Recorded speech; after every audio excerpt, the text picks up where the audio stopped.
Hello, darling queerlings. This is your friend Princess Jenny here with a brief intro before this banger of a season 4 finale episode.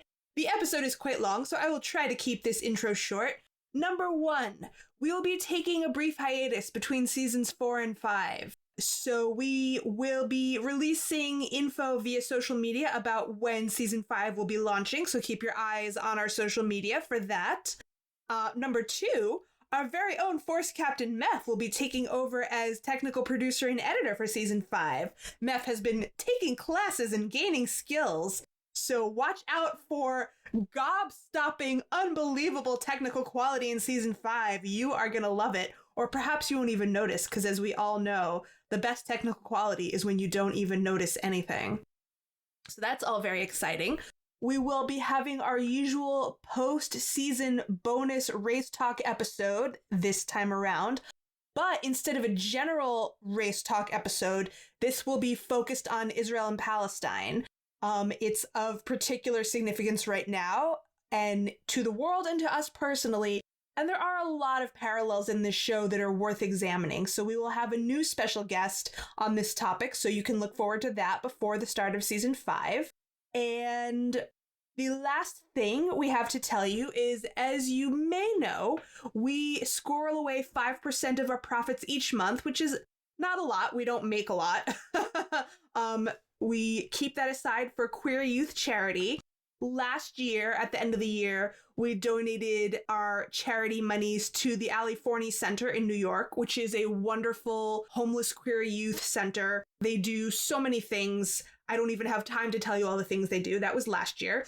This year, we donated our profits to Trans Santa, which is an awesome mutual aid program. It's all year round, so you can donate to either of these wonderful organizations. Trans Santa is a mutual aid organization that donates all kinds of stuff to trans youth who are in foster programs, unhoused, in the system, you know, that whole murky world. They write in, say what they need, Trans Santa provides. So you can donate directly to Trans Santa, or you can buy the stuff and send it to the kids. So if you look up Trans Santa, you can donate to them. It's a wonderful organization, both of those. So that is all of our updates. Keep your eye on our socials for the announcement of when we will drop S5. And on with the show. Happy 2024, queerlings. Booyah!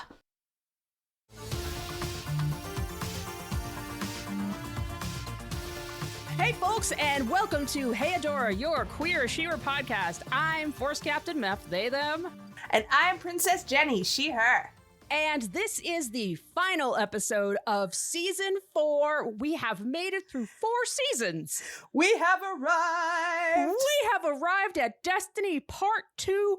Holy bajoli, this is a banger. I'm probably going to cry at some point. This is like the definition of a banger. This is one of the best episodes of the entire series. Yes, it is. Bar none.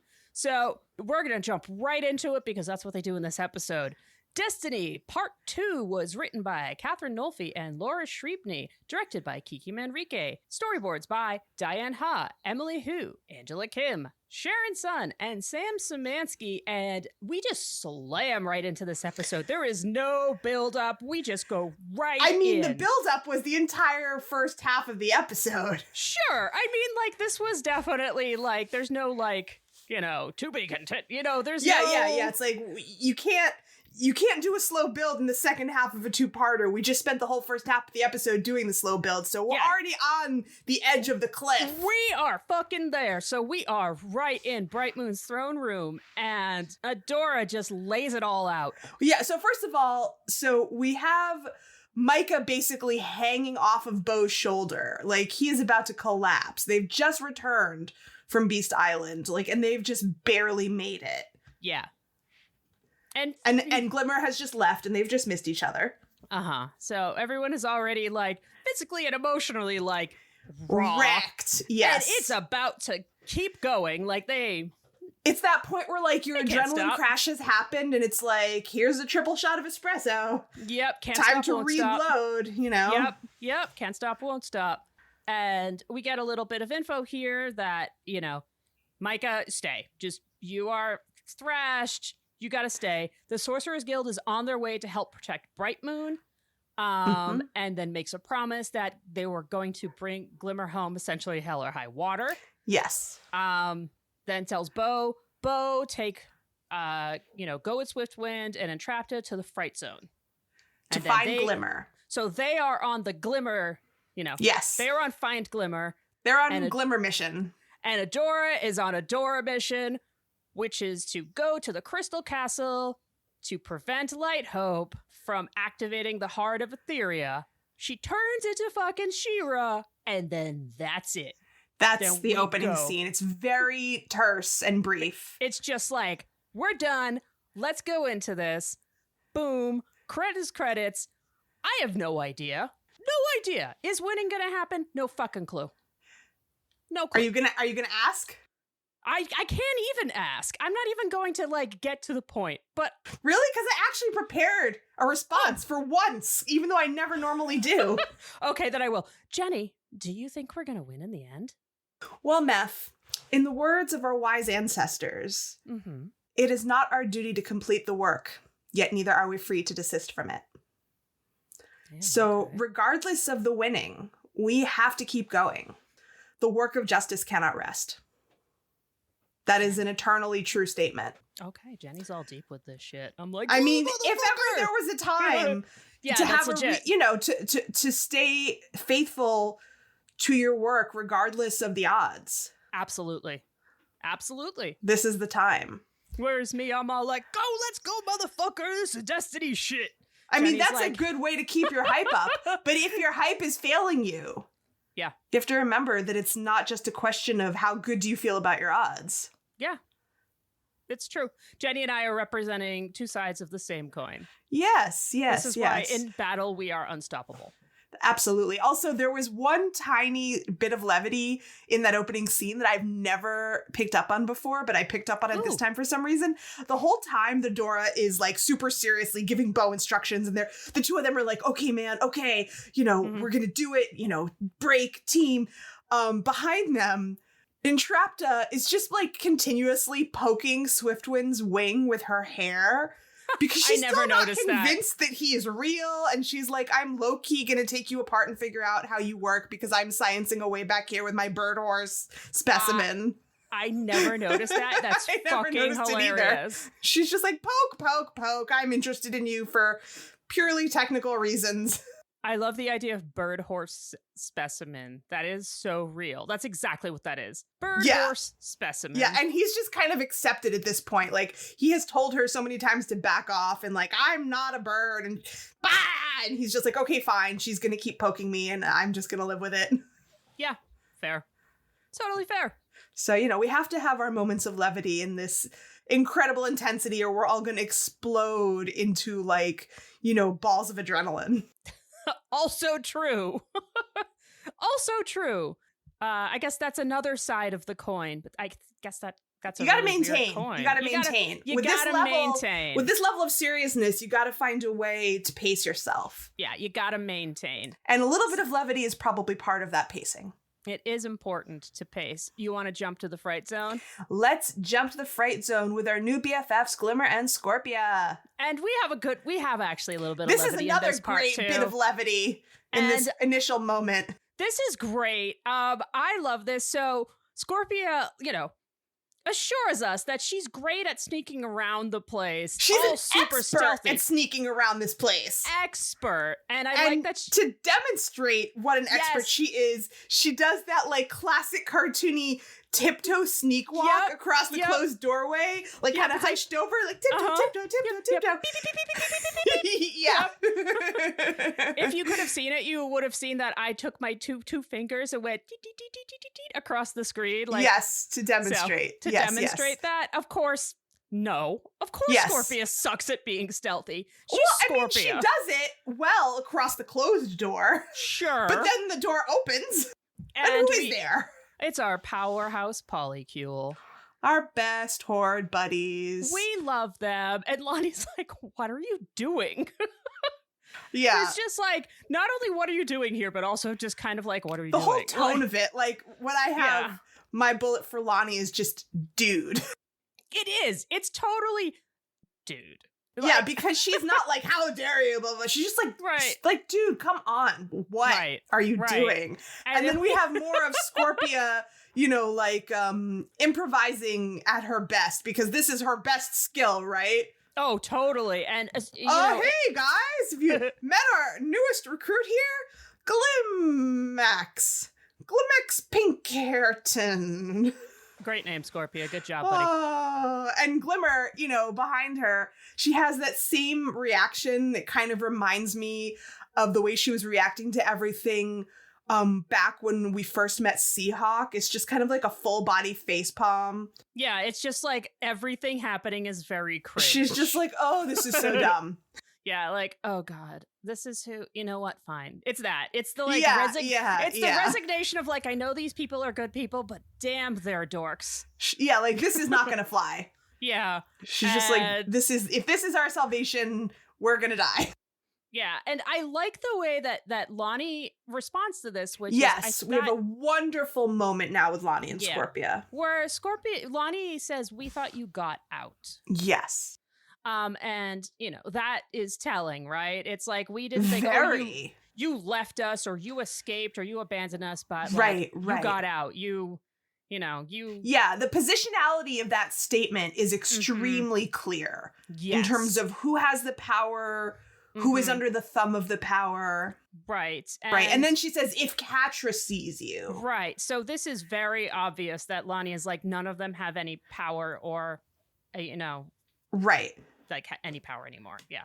And even if they did, they wouldn't be enforcing it on Scorpia. Absolutely. Yeah. And Scorpia, responds was like, she can't see, and Scorpia's response of she can't see me doesn't come from the same place as Lonnie's. It's more like I know I would not be able to live with myself as a friend if because of the rest of her statement. Right. I know how this looks, but I promise I'm here to help. Right. So this is a really important statement to sort of focus on for a moment and pick apart in terms of something we've touched on before, in terms of the positionality of people within the Horde. So what's good for the Horde isn't actually good for the people within the Horde, including Catra, and who is one of the highest ranking force captains. Like, those people within the Horde are still disposable, and they all have come to be very clear on that point. Yep. In order for the Horde to win, the people within the Horde are still disposable, and their well-being is not centered within the paradigm of the Horde winning. And so Scorpia actually cares about the people, her friends, who are making up the Horde ranks. Those are the people who she cares about. The Horde does not care about its own actual people. Nope. And so that's, a thing that carries over very much to real life when we talk about these, military superpower paradigms. Yes, absolutely. And Lonnie even, acknowledges that, like, we're done protecting Catra. We're done with this whole place. Like, Lonnie is done buying into this, situation. Into the whole paradigm. This whole paradigm. And Lonnie acknowledges that, kind of what Scorpia said, you're one of us. Yes. Like, you are concerned with personhood, and also you're one of us. You're one of our pals. Yes. And because at the end of the day, I feel like Lonnie's love language is being annoyed with her friends. Yeah, I think that's true. Like, she's like, she loves these people that she's with, but she's always just kind of like, ugh, you guys. Like, kind of like how Glimmer was, but a little grouchier. Yes. But like, we all have that friend who's just kind of grouchy all of the time. Because at the end of the day, it's like an expression of how they feel responsible for making sure everyone's okay. Yes, absolutely. And Lonnie absolutely is that person. Yes. Yes, that's a very good insight. So annoyance is her love language. And she's very annoyed with Scorpia most of the time, but she does love Scorpia and feels loyalty. In the same way as Kyle. And she adores both of them because she sees their hearts. Yes. Both of them are they're all heart. Yes. And she understands their loyalty. Amen to that. In turn, she has loyalty to them. Amen to that. And so when she says that, she says, "You're one of us, Scorpia. We won't stand in your way." Scorpia cries her happiest gay tears of queer solidarity. And she hugs all three of them almost to death. There's a lot of Scorpia doing some really good hugs in this episode. Yeah, and so I'm nominating that as a gayest moment. I'll take it. Because those are queer solidarity tears of joy. It definitely is a queer solidarity tear of joy, and I'll take it. Yeah. Yeah. Because there's not a lot of gayest moments in this episode. No, there aren't. There are a couple, though, and they're really good. Yeah. But yeah, I'll take it. I think that's a good one. Yeah. And so while this is happening, Glimmer's sort of standing to the side, like she's not sure if she should be ready to attack. She's maybe ready to attack. Mm-hmm. And then she's kind of backs off when she sees that that's not going to be necessary. Like her hands are starting to glow and then she sort of powers down. She's like, all right, these people are fine. Right. Which, fair. Like, which is correct. Correct. Yes. Yeah, she's fought them before. Yeah, and then she tells them that they should probably get out of there, like for their own good. She's like, okay, you guys are cool. Shit's about to get crazy here. You should probably bounce. Yeah. And Lonnie's like, yep, no shit. We're out of here. Take care of her. Yes, it's like she's passing off her ex-girlfriend to the new girlfriend. I know. It's wonderful. And I think this is the last time we actually hear the powerhouse polycule. We see them briefly, I think, at the end of part 2, but I don't remember if they pop up at all in season 5. Yeah, I don't think so. I don't think because the Horde isn't really a big player anymore in season 5. It's all about Horde Prime. Yeah, the Horde, as we know it, is destroyed at the end of this episode. We get like galactic Horde after this. Yeah. And they...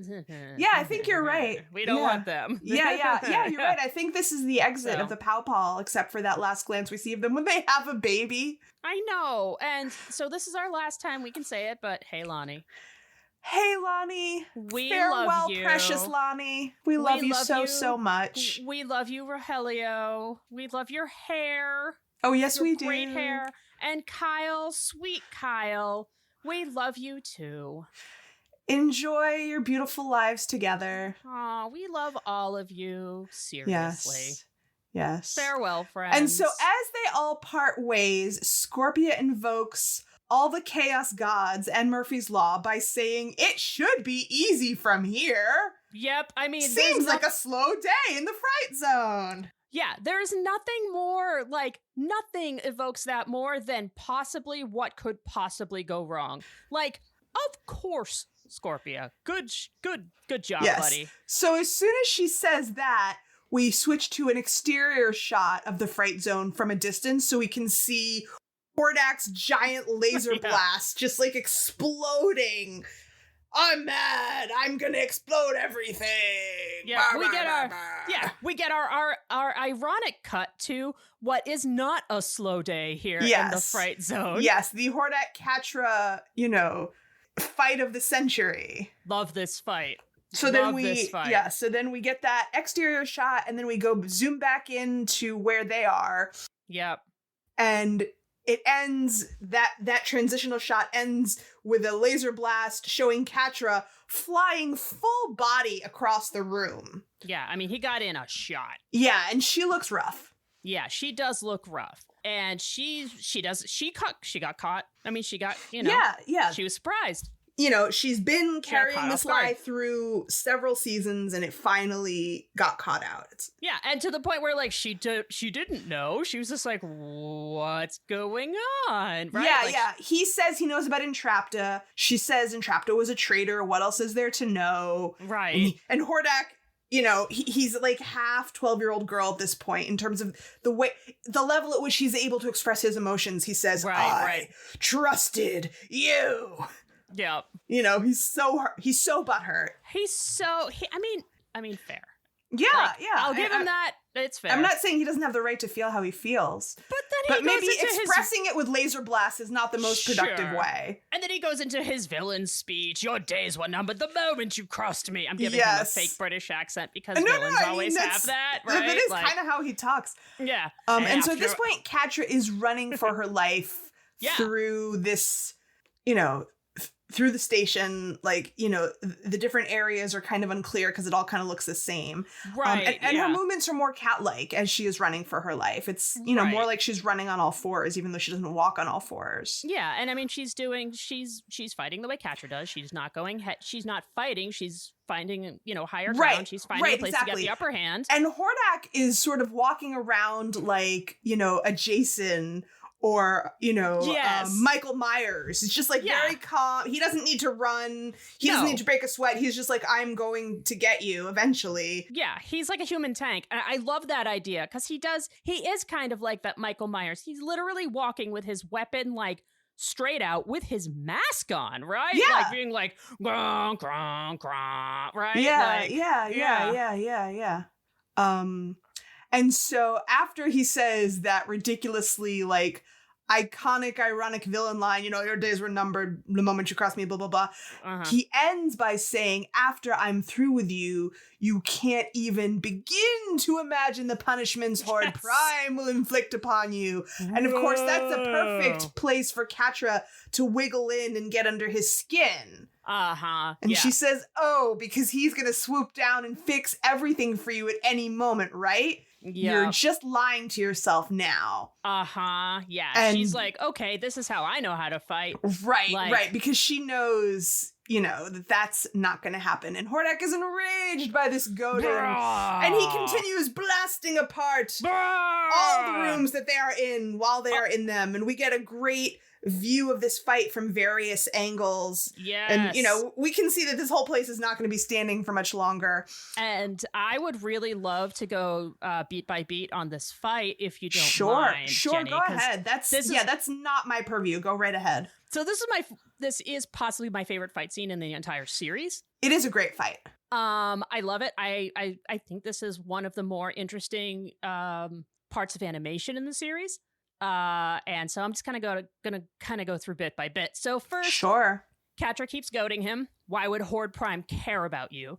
You're a defect, a mistake, and keeps goading him. And she's dropping some truth bombs here, but she's also projecting a little bit. But she's doing this from literal higher ground. Yes. He's on this platform that's lower. He's looking up. She found like a higher platform. So she has a vantage point now. And she's also kind of standing like a cat. She's crouched. She has injured her arm. He's managed to, like, when he shot her, he got her in the right arm, which is her unguarded, uncorrupted arm. So let's go through the fight. Yeah, and before you go into the beat by beat, I just want to set the general scene. At this point, they have run into this like smelting factory part of the Horde. So there's this like molten lava bubbling all around them. And so it's like if you fall off this little walkway, you're going to fall into molten lava. It's very like in like a bunch of like it's kind of like the end of Terminator 2. It's like a 90s sci-fi action movie. I was just going to say that like in a bunch of 90s movies, there would be like this like ultimate ending battle where the two like or like in Batman or something where like the two enemy, like the, you know, the protagonist, the antagonist would be fighting on like a platform where or even some like kind Star of Wars, ultimate right? battle landscape where the stakes are very high and that's part of the landscape. Right. One wrong move and you could fall to your death. You can't just be fighting in a normal place with normal ground because that would not be visually exciting. Right. Exactly. So that's part of the fight. Yeah. That's part of the fight. So thank you for bringing that up because that does raise the stakes of this as well. So that does kind of frame this as an ultimate battle. Not just like, oh, we're fighting, but like, this will be our final battle. And it actually reminds me, now that you mentioned this, in the original Masters of the Universe movie.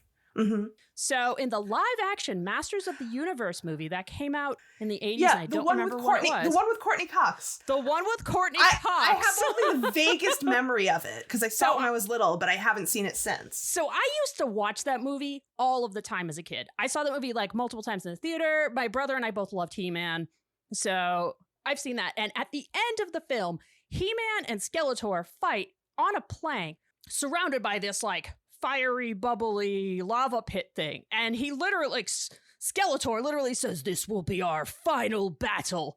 And it's like been in my head ever since I was a kid. That's awesome. That's awesome. So, like, you forget, Mr. Powers, we're surrounded by liquid hot magma. Yeah, exactly. It's like, so it's that type of setting, right? Yeah. All right. So It's ultimate.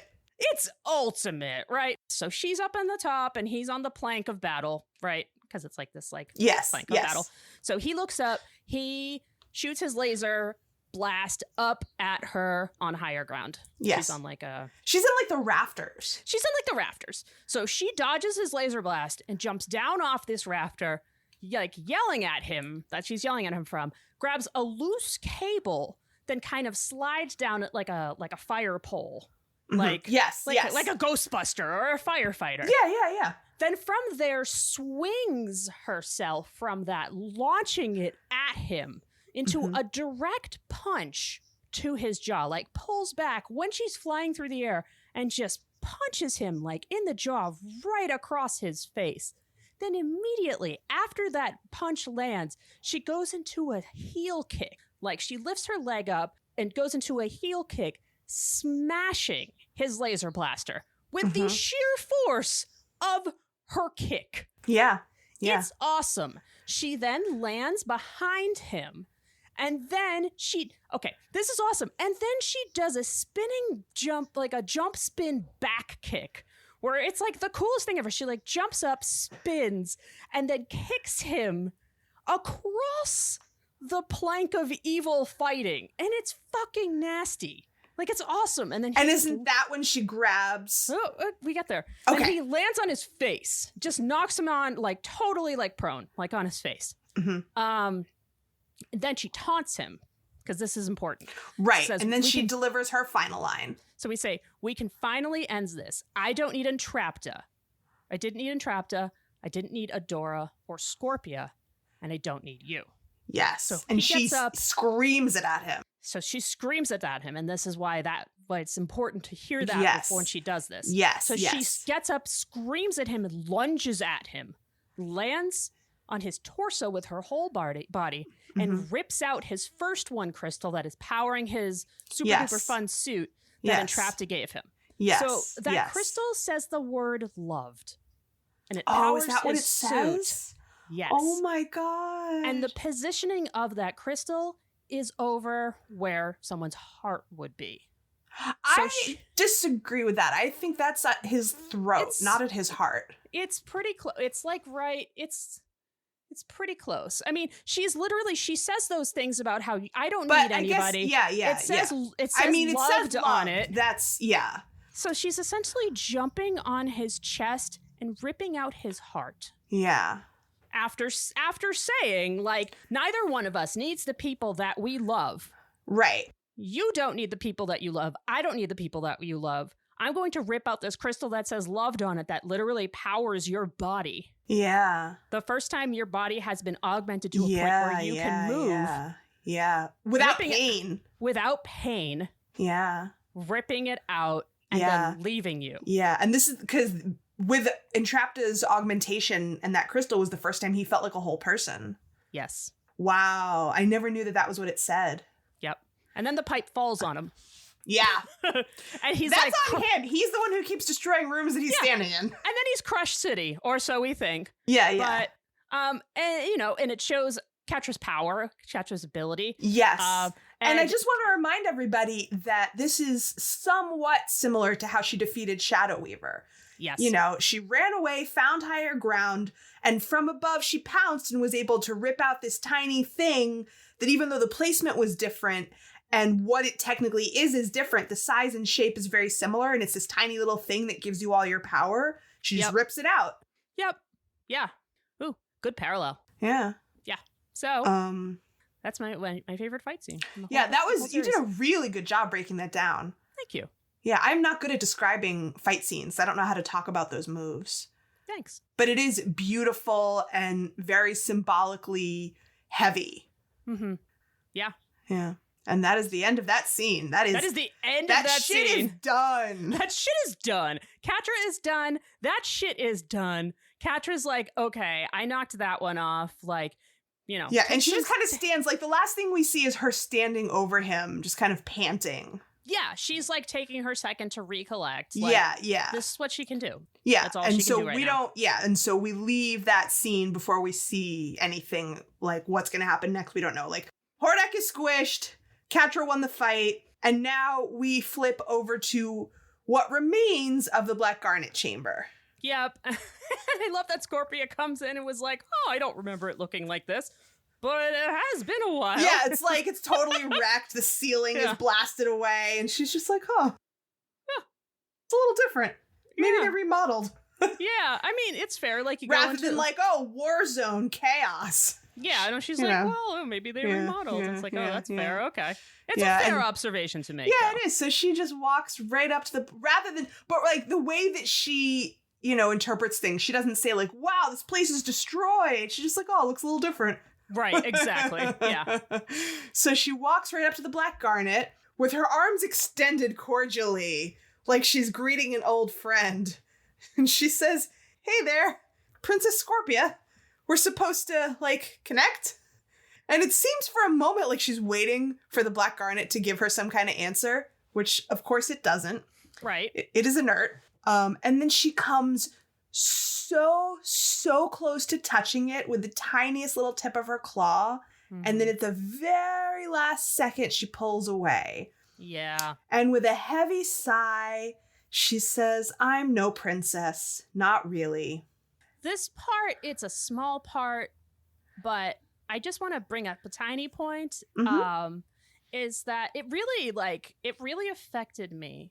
And it kind of was more of like a thought thing than actually like kicking off like a big smart talking point, which is how do you connect with your ancestors when you have no ties to them?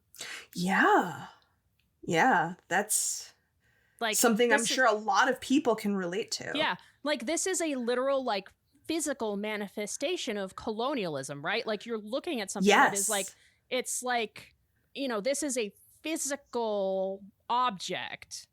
And one could argue that this physical object itself is a symbolic of the, taking all the magic and putting it in one place itself is colonialism. But like, yeah, and it's been like there are things on it that are symbols of colonization. It has, all of these ugly things that have been attached to it by the Horde.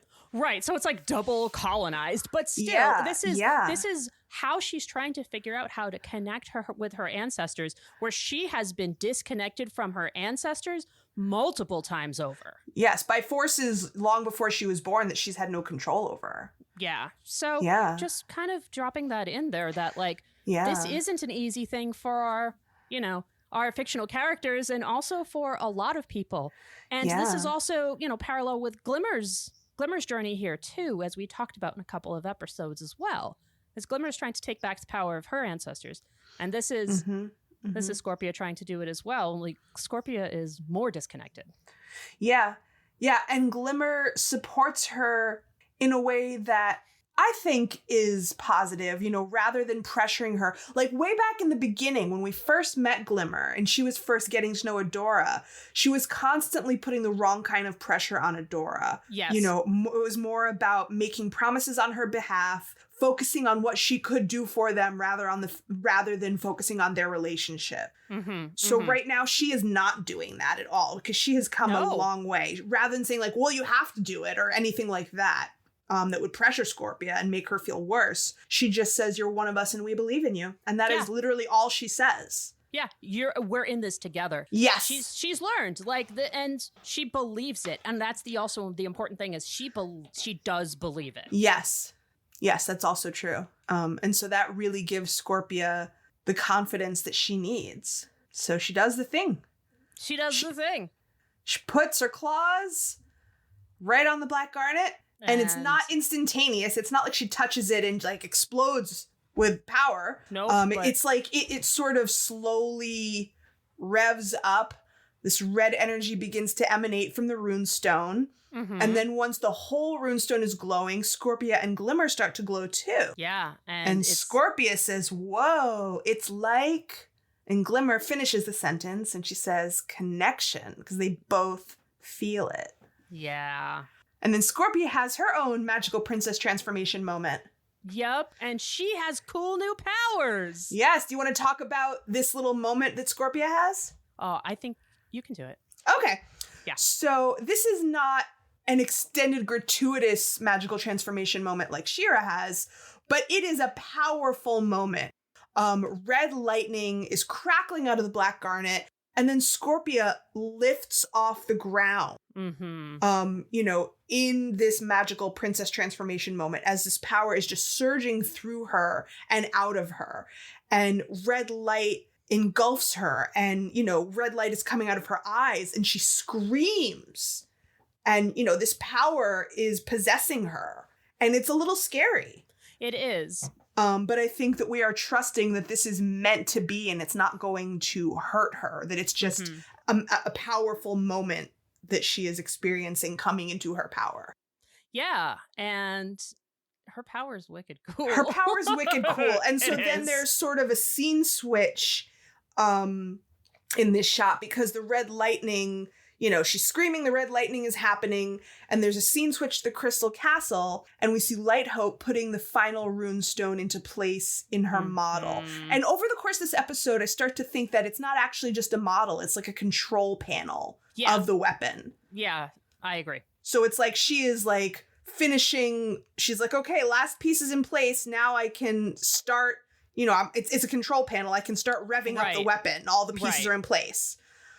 And Lighthope says in her scary monotone, planet balanced, full functionality restored. Yep. And Scorpia, this is sick. You have your connection, your powers, but also, oops. Yeah, but she doesn't know. She doesn't know. Nobody knows. Even Glimmer doesn't really know what's going to happen. She thinks she knows. She thinks she knows, but... And so as Lighthope has, started juicing up the weapon, we zoom to an outside shot of the Crystal Castle, and we see She-Ra running too late to try to reach Lighthope before this shit happens. And she is stopped in her tracks as the power possesses her as well. And it's like she's frozen in this shaft of golden light as the juice up kind of affects her and presumably is affecting everyone, which we're going to see in a minute. Yep. And all she says is, oh no. Yeah. And then we get this runestone montage, basically. Yeah, and all the princesses are going to their avatar states, and they are kicking all of the ass. And so this is the part that Glimmer did imagine when she was imagining what would happen if they could get their hands on this magic. Right, yeah. We see, each of the princesses one by one getting their power boost. So first we see each of the runestones, glowing up. We see Bright Moon, Plumeria, the Kingdom of Snow, Selenius, each of those runestones glowing up with extra power boost, engage. And so then we see each of the princesses. We see Mermista as she and Seahawk are battling the Horde on the seas. We see her get a power boost and Seahawk being super into it. I know. I love him. He's such a good boyfriend. He is. We couldn't love him more. And then we see Perfuma and Frosta, who are fighting back to back in the Whispering Woods. We see them get their power boost. And, everyone's excited. It's great. And then we go back to the smoking ruins of the Fright Zone. As this climactic music is sort of petering out, we're back in the Fright Zone. So that's this whole montage. And then we're back to the smelting plant, or whatever we want to call that scene where we left Catra. The smelting. I like that. The smelting plant, Catra's smelting plant of... Yes. Of epic battle. Epic battle, internal, external battle. So now we have Catra, and we have a taunting voice from off screen that calls out, "Hey, Catra." Damn, Jenny, it's Adora. Oh my God, how did Adora get there? I don't know.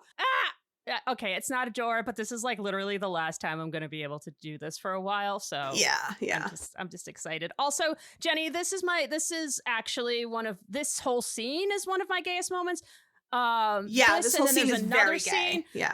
Because literally everything that is happening here is gay. Catra's freak out, Double Trouble just being like, oh yeah, this is definitely the X, and that's definitely gonna be the way to get to her. Yeah. And Double Trouble just being the mean queen.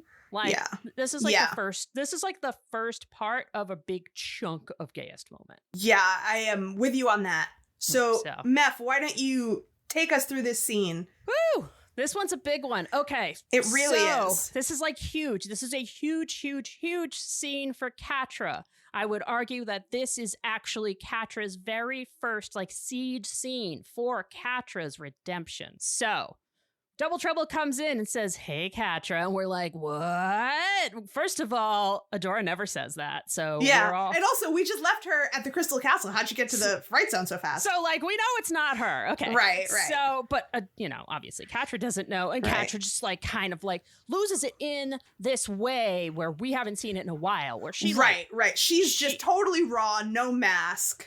And she's like, no, like, afraid. And it's like, you can't take this from me. You can't come in and take this from me now. Like, because Catra has everything she wants, even though everything she wants still just fell apart. She's still the king of a kingdom of mess, but she's still the king.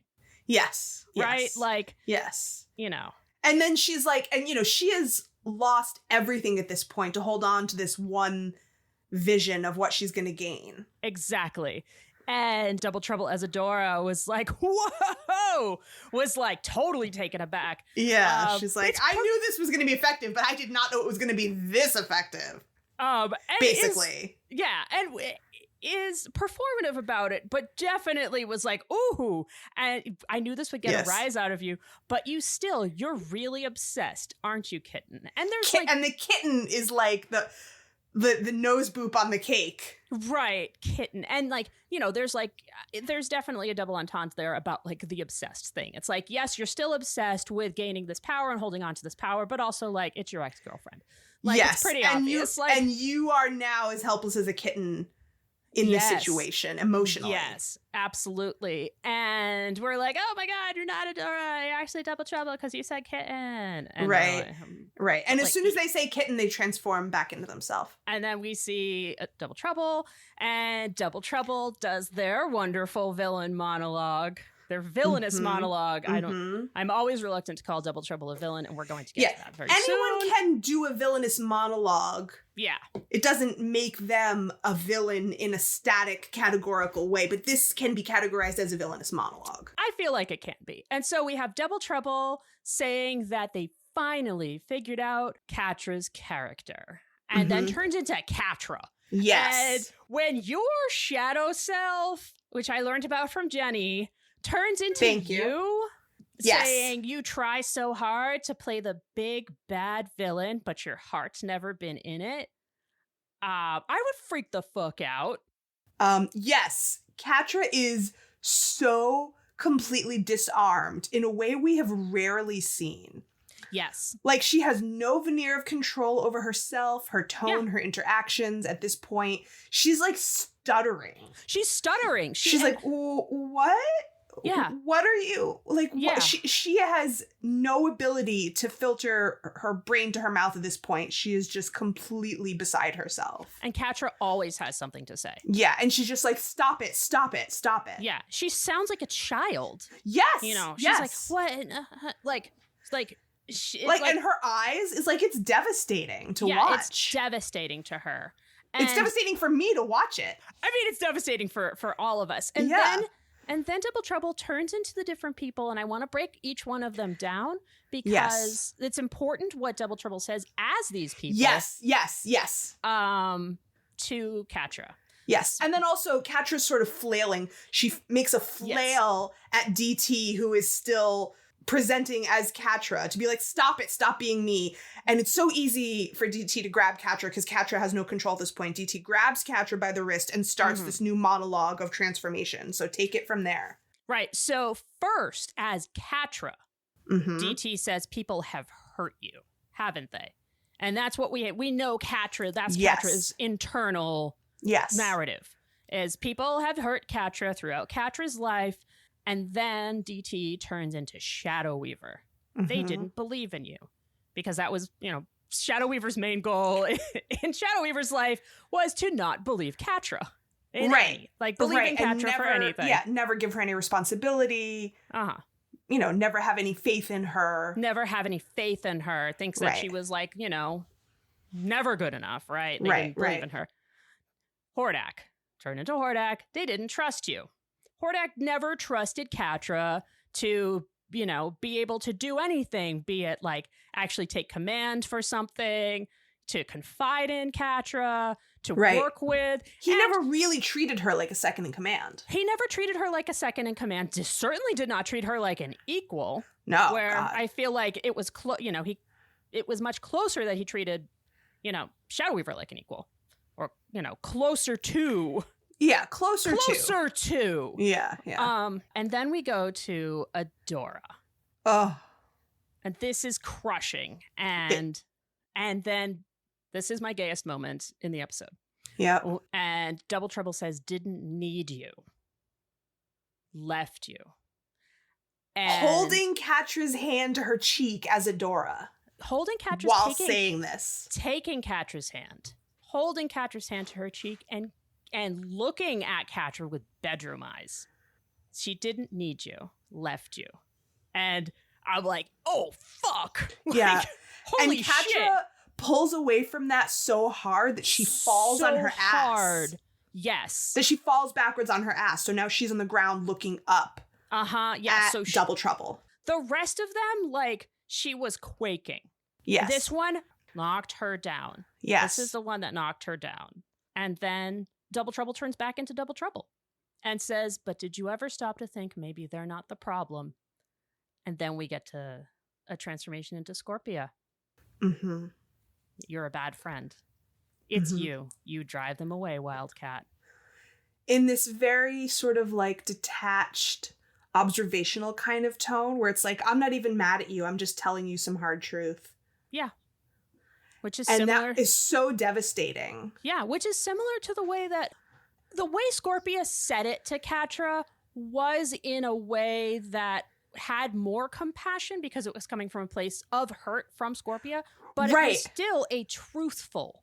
Yes, so it's almost worse. It's almost like that I'm not mad, I'm just disappointed kind of thing. Right. Because it is similar. It's somewhat similar to how the real Scorpia said you're a bad friend when the real Scorpia left. Yeah. It's like she's not going to yell and scream at you and say I hate you, you suck. But it's like the fact that this kind, gentle soul is hurt enough to say something like that. And she still loves you, but she's just going to say, you're a bad friend. You drive them away. It's like there's something extra gutting about that. Right. And I mean, with Double Trouble, everything is said with more of an edge, colder, because that's, Double Trouble. But but she's still touching, as Scorpia. As Scorpia. Double Trouble's version of Scorpia is still touching on the emotional truth of Scorpia. Yeah, that's exactly what I'm saying. Yes, I agree. Yeah. Yep. And then Catra responds with, "Why are you doing this? Totally vulnerable. Yes. No, yes. Absolutely none of the veneer of Catra. No, bravado. Totally raw. Totally raw. Sounding like a child that was just punished. Yes. And doesn't understand why. And Double Trouble's response, which is going to go into my Professor Smart Brain moment / observation. Yeah. Final observation about Double Trouble. And so from here, Double Trouble says, it's for your own good, darling. We both know this was never what you really wanted. And then this goes in. It is clear truth from somebody that does not live within any sort of boundary. Yeah. And this goes into my Professor Smart Brain moment. Double Trouble as the trickster. All right, let's get into it. All right, I'm just going to adjust myself. Yeah, this is a big one. We need to be comfortable. Need to be comfortable. So the trickster archetype, one of my absolute favorites, favorite archetypes for storytelling, shows up all over the world. So the trickster's whole thing is in their name. The trickster uses cleverness and trickery to achieve their goals in particular stories and situations. They're boundary transgressors, and they transgress ideas such as morality, gender, mortality, physics, just general rules set in any universe. Right. If there is a rule set in this universe, you better believe a trickster will find a way to play with it, subvert it, mess with it, and disrupt it. Generally as a tool for survival, because it's like they don't have any other traditional survival tools at their disposal, often. Sometimes. That definitely depends on the type of storytelling where it's coming from. And that absolutely is with some. With some tricksters, with some trickster storytelling, with some people that are using the trickster, it does come from a place of survival. With some, it comes from other drives. But the most important thing to note here is that it does come from this place of a playful nature, whether it's like malevolent or benevolent. Yes. It comes from a place where the rules don't apply to them, so they are free to play with them. Yes. The system does not apply to them, and therefore they are free to play with this system, and by doing so, exposing flaws with it and breaking it down. And by that, showing truths. Mm-hmm. So they're not just going in and being like, I'm going to destroy this. They're going in and poking at things. And exposing things that are usually unseen by that process. Absolutely. And sometimes, that is used as a survival tool within some sort of diasporas and stuff. When I said that specifically, I was thinking about all the Anansi stories I was told as a child. Anansi the spider.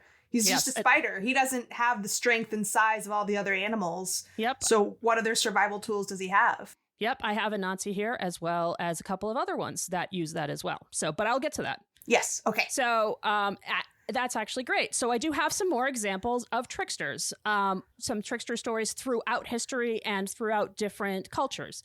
Loki, the god of chaos. Right, of course. In Nordic mythology, is a literal shapeshifter who would turn into animals and people of all genders, and even had the ability to get pregnant. Oh, nice. As a horse. I did not know that. Yes. It did not do it for, reasons of survival. They're just Loki. That's just what they do. Mm-hmm.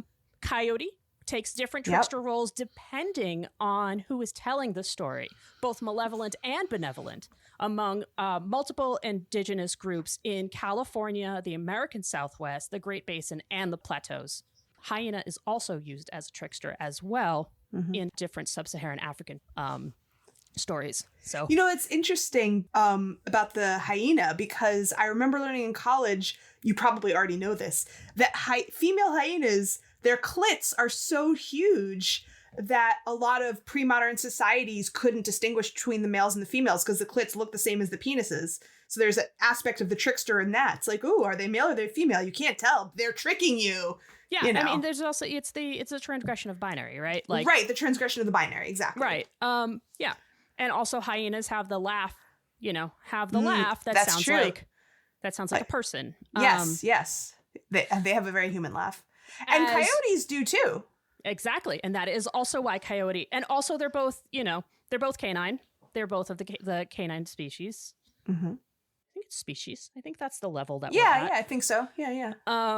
Or genus. So. I don't know. Genus, species.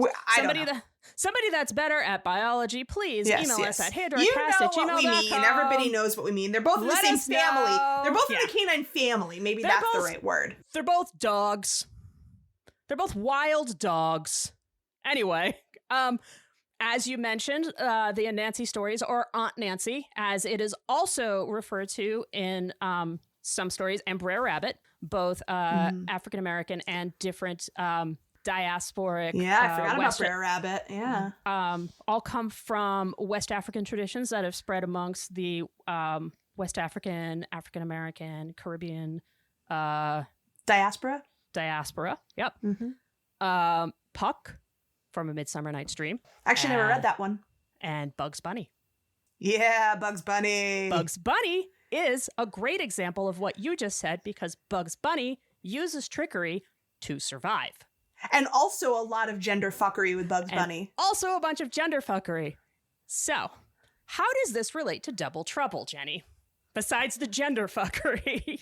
I bet that you can tell us. I'm going to. So quite deliciously. So besides the gender fuckery, which we love, Double Trouble lives outside of the literal system of the rebellion versus the horde, which is binary within the system of the Sheer and the Princess's power, and uses chaos to their own means. One of the things that ties the trickster archetype together is they're often driven by their own internal motivations instead of external motivations.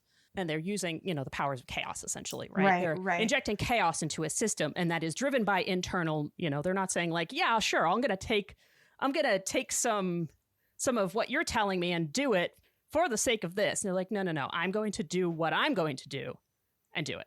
So that's what so we that do. I can survive and I can do the best I can for myself, right? Or I could do the best I can for myself, or I can fuck with this person, right? Like, or I could just sow pure chaos. Just sow chaos because that is fun. Right. Like, because chaos is fun. Like, you know, tricksters aren't always, you know, super fun. Like, hey, they're great fun characters. Sometimes they're just like, I want to eat and murder your babies. Right. Like Loki can be scary sometimes, right? Loki can be scary. Like sometimes you just want to like, you know, pretend you're a crying child so you can have, you know, people come out into the desert and then eat them. Like you're driven by your own internal needs. Double Trouble is driven by their own internal needs. And they use this fluidity, their own fluidity, their skewing of the binary of the rebellion and the horde to travel back and forth between worlds. This is also something that a trickster can do in a lot of stories, not all, is to travel back and forth between worlds. In some traditions, a trickster is also a psychopomp, which we learned about very, very, very early. Yes, I remember when you taught us about psychopomps, because it's such a cool word. Yeah. And their outsider status also gives them the ability to tell truth, like the fool, with little or no consequence. Yes. So, and as well as break apart a system to show people the truth, which is what Double Trouble has done here. Yes, because they're not invested in the system. Exactly. That is why they are not constrained by the consequences of the truth telling. Absolutely. Yep. And that is why we have Double Trouble as a trickster. That is my Professor Smartbrain moment on that. We have a couple more lines. And then I literally have some more about Double Trouble. The next part of it, which is why it's problematic, right? Yes. I would assume. Yes. Okay, that was amazing. Thank you. And that was my Professor Smartbrain moment on tricksters. I love trickster stories. They are some of my favorite. I love cleverness. It's one of my highest held values. And scrappiness. And the trickster is a great scrappy, clever type of definitely archetype. And yeah. And I love the importance of chaos in countering fascism. Yeah, I mean, I love chaos too. Yeah. I'm not saying I want my life to be chaos, but I'm saying a world with no chaos would be terrible. Yeah, I have a lot of feelings about chaos, but yeah, amazing. I love the trickster. And all right, so let's get those last few lines in this scene, and then we can get our delicious Smart Brain sandwich going in our next part of this. Yeah, and the Smart Brain sandwich I'd love to have a conversation with you about as well. Sure. So the first part of Double Trouble's line that you just talked about in the trickster Smart Brain is, it's for your own good, darling. We both know this was never what you really wanted. And the end of that line is, but it was also a good distraction. Right. And so then Double Trouble gets their big reveal. They show Catra their little Horde iPad with all the images of the Horde army being completely stomped by the rebellion as they continue. Your army was ambushed on their way to defenseless Bright Moon. Your face right now is almost better than applause because Catra's expression is just like beyond shocked. Yep. Because they 100,000% did not see this coming. Yep. They say, you know, it's almost better than applause. Almost. And Catra feels betrayed. And she says it. She says, you betrayed me. And like, she cannot believe it. No. And like, I feel for this because Catra's like, you just bullshit a bullshitter.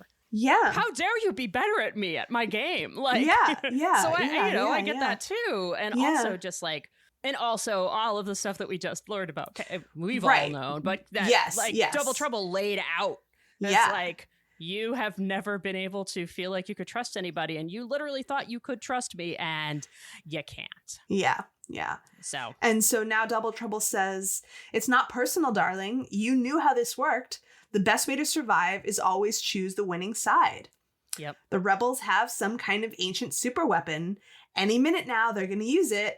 And when they do, everything you've worked for will be destroyed. And then they have this complete tonal shift from seriousness to perkiness. Yeah. I'd really better be going before that happens. And scene. And they give Catra a little nose boop when they say scene. The nose boop. It's gutting. Because there's this intimacy. Yes. Yes. And then they walk out, leaving Catra sitting on the floor looking utterly devastated. And then my last bullet there is time to talk about the trouble with Double Trouble. That's great. And I would love to kind of start that conversation, and then Yes, we can kind of please. go into it. So now I called this in my writing the meh side of things, because Yeah. it's meh. All right. Yeah. So I'd mentioned before in great detail, I love trickster characters. Yes, Love no them. question. And I love Double Trouble. And there are things that I love about Double Trouble. They actually had a non-binary trans actor voice, a non-binary trans character. Yeah, that's wonderful. And, you know, we'd love to see our non-binary representation. Hell yes. But, so I always felt that using a non-binary, the only non-binary character in the show as this type of character is a lazy choice, as a shapeshifter character. Not the trickster archetype specifically, but a shapeshifter. I feel it's like a lazy choice, narratively. Yeah. I appreciate that there's representation, like I mentioned, but the choice of like, let's take this, I don't know, it's a shapeshifter anyway, let's just make them non-binary. It's just like, it felt like you could find another type of character and also have them non-binary. Like, it just felt lazy. This part is a style issue and a casting issue on my part. This does not feel like a personal slight or a social issue. This is not where the kind of like social crudiness, like the social crudiness comes in. So I'll get to that though. Mm-hmm. So like I said before, I love a trickster, and tricksters throughout history are often explicitly, as I'd mentioned, shown to transgress gender and sex binaries. But also the trope of the duplicitous trans person spy that is a trap is really destructive. Yeah. And having this be the only explicit textual trans representation on this show is not good. Yeah. I agree. Now, the showrunner, since the show has aired, the showrunner Nate Stevenson has come out as trans. Yeah. And so I do doubt that this was done with any particular malicious intent. Like I said, I think it was just... of course not. Like, I do think it was just like, hey, we have a chance to have a non-binary actor and a non-binary character. Let's cast somebody non-binary. Let's have representation. Oh, we can have it be a shapeshifter. I do think that there needed to be a lot more thought put into that. Yeah. And recognize that maybe having more trans characters instead of having the one trans character be the spy that traps people. Yeah. Yeah. It's like, that's bad. Yeah. Now, in season 5, one of the other characters, one of the star siblings, is also played by a trans character. Yes. But there's no explicit... You mean a trans actor? A trans actor, excuse me. Yeah. There's nothing explicit that says that this character himself is trans. It's funny that you say that, because there is one tiny thing, but it's incredibly small.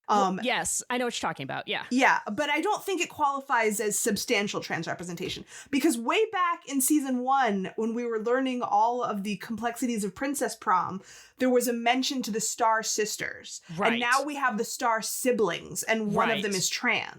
Right. But it's confusing because it's like, these people are from a different planet, so how could that be the same siblings? Right, exactly. And Adora also like knows about them, but when they're introduced, Adora's like, "Who are you people?" Well, instead of like, "Oh, I've heard of you." But she didn't, right? But yeah. So it doesn't make sense. It seems like it was intentional to be the same reference, but how could it be the same reference when these people are from a different planet? They've just been reintroduced to the wider universe, and they were in their pocket universe before. So how could it be the same people? But it just seems like a very deliberate reference. Star Sisters. Now they're the Star Siblings, and one of them is trans. So it's confusing. Right. And regardless of, even if it is the same siblings, it's a tiny blip compared to a substantial recurring character. Right. And it doesn't have anything to do with the trans character being a villain. You can have complex queer characters. You can have complex trans characters. You can have villains that are queer. This is great. I love that. It's the fact that this trans character, the only trans character, plays into the trope of the like duplicitous trans character. You know. So I agree. So that's my beef now. I am able to hold multiple truths and able to absolutely love and adore this show and recognize how important it is to have non-binary representation and love a trickster, and also recognize that this is, even what amongst queer people, even amongst trans creators, this is something that does need to be addressed. I agree. So that is my conversation and what, my thing that I've been saying. I've been dropping hints all season about what I want to talk about with Double Trouble, who I adore. I think the problem, again, is the lack of robust representation. The fact that this is the only one. And if you're just going to have one trans character, why do they have to play into, the most tired, cliched, overdone tropes and stereotypes that are negatively impacting the trans community? Right. If there were other trans characters, then it wouldn't all be on this one to have all of those representation needs hung on them. But, they do, because they are the only one. And it's very frustrating. It's like, okay, why don't you just have a different character be trans if you want to have one trans character? Right. And make your shape-shifting trickster not be the one. Right. It didn't have to be that way. And I feel the same way that you do. It doesn't make me not want to watch the show. I still love the show, and I still love the character of Double Trouble. It's just troubling to have these social meanings laid onto this text because they have real world consequences for people. Exactly. It's the same way that I felt, and I know I've mentioned this at least once, about the new A League of Their Own show. Yes. It's so great. Look at all of this wonderful, robust queer representation. But so, again, it's a Jewish creator. You're going to go to the effort of putting in a Jewish character and have them represent every negative Jewish stereotype that exists. It's like, and why have bother? Them be a homophobe. Yeah, why bother? This is the only person on the team who is a legitimate threat because of the seriousness of what a homophobe she is. She's neurotic. She's a hypochondriac. Yeah. She has a humidifier in 1943. She's afraid to eat canned food because of botulism. She is the most neurotic Jew imaginable. Yeah. She walks around saying, oh, my rabbi says this, and I can't be around a man alone because of this and this and that. She's uptight. She's everyone's chaperone. She's the only one of them that isn't a robust, fully fleshed out character. She's a caricature. Yes. She's the only one of them that is a caricature. And again, it's like, the show was made by a Jewish creator, and it's like, what are you doing to us? Why? Why would you do that? Yeah, a Jewish creator that has created fantastic Jewish characters in other works. So it's like, why would you go out of your way to insert this representation and make it so negative? Yeah. And when you know that there's real world consequences, it's like, there are a lot of Jewish actors out there, but there are very few Jewish roles, and most of them are taken by non-Jewish actors. And this was a Jewish actor on A League of Their Own. And at the end of the day, I did think she was funny. She very funny. Yeah. But she's the only one of them that doesn't get to be a fully fleshed out human being. I mean, also, like, the fact that Abby Jacobson was like, I'm going to play a not Jew from the tiny town of the Midwest. She's playing the Midwestern farm girl. Yeah. And I just didn't understand what was the reasoning behind it. I don't know. And she's never talked about it publicly, as far as I know. Because she wanted to kiss Darcy Carden, which who doesn't? No. I mean, she doesn't have to play a Jewish character. I don't care about that. I'm saying you went to the trouble of creating a Jewish character, and this is what you came up with? Yeah, I agree. It's like... It was cringe. It was a weird choice. Yeah, it was a weird choice. But so, with Nate Stevenson, I do have more sympathy because, again, like, he had not come out as trans at all when he started making this show. So I feel like there's some amount of subconscious play going on for an artist trying to work things out for themselves. And he came out as trans slowly over the course of the show and after. And, first he was non-binary for a while, and then, he was using all pronouns, and then he was using male pronouns. And, he went through a very robust transition over time. And I feel like his art was sort of caught up in that. So I have somewhat more understanding for that. But at the end of the day, I'm not going to reject either one of these beautiful queer shows because of one problematic aspect. But it doesn't mean that we're not going to acknowledge that it's problematic. No, I mean, at the end of the day, Jenny and I are cultural critics. This is what we do. This is literally what we do. This is what we have training for. Yes. Like, as cultural critics and media critics and people with like media critic eyes, this is what our brains do. Yes, of course. And that's why you love us. And that's why you love us, and that's why I love Jenny. That's why I love you too, Meth. Hurrah. Go team! Go team! So that is my big spiel about Double Trouble and tricksters and non-binary representation. And the solution is more of it. And the solution is more of it. There is great non-binary representation out there in the world. I'm not going to list it because we've already spent a lot of time, but it's out there. Go look for it. Yes. Huzzah. Huzzah. Shall we mosey over to our buddies Goat Girl and Lizard Girl? Oh my God. You mean other Kyle and Goat Girl? They have clipboards now. They have clipboard, which means they're in charge of something. They are important now. Yes. So, oh my God. They're inventorying some supplies, I think, or something. They are, and they are on the wrong end of Scorpia's newly found powers. I'm telling you. Indeed. Red lightning cometh. Red lightning cometh. Because what are you going to do? You just got new awesome lightning powers. You're going to be like, well, you're a bad guy. I guess I could just zap you. Because they haven't gotten their ass kicked by Scorpia enough. It's true. And like, she just got filled up with the lightning juice. It's like she's got to eject it. Yeah, exactly. It almost seems like it wasn't on purpose. It's just like she had to point it somewhere. Yeah. Like she walks in. She walks in super epic. Like she's got the comms. Like she's got the Michael Myers walk now. Yeah, she like, does. Her eyes are still glowing. She's like Avatar Scorpia kind of. Yeah. The lightning is emanating from everywhere around her. Yeah. And she zaps Lizard Girl so easily. Lizard Girl just flies fully across the room and hits the back wall comically like a splatted bug. It's hilarious. And yes, and then what happens next is also hilarious. Yeah, and Goat Girl's just like, yeah, but then also like the lightning fades and Scorpia's herself again, and she starts laughing. She's like, "Wow, sorry, boy, that sure has a kick, doesn't it?" Yeah, that was really funny. Yeah, that was really funny, and Goat Girl just nopes out of there. It's like, nope. Yeah, she like drops her wrench or whatever she was holding, and she does what you just said. She just whoa, and she runs away. She runs away screaming, "Ah!" Yep, just nope. Just nopes away. But on her noping away, she also hits a button by the door that wakes up all the bots in the room. Well, I guess we'd have to figure out a way to take care. Oh, wait, I think we know a way to take out a whole bunch of bots. I think Scorpia does. I think it's a whole fuck ton of lightning. Yeah, I think she just needs one big zap. And I think that works, and I think it's terrifun-fying.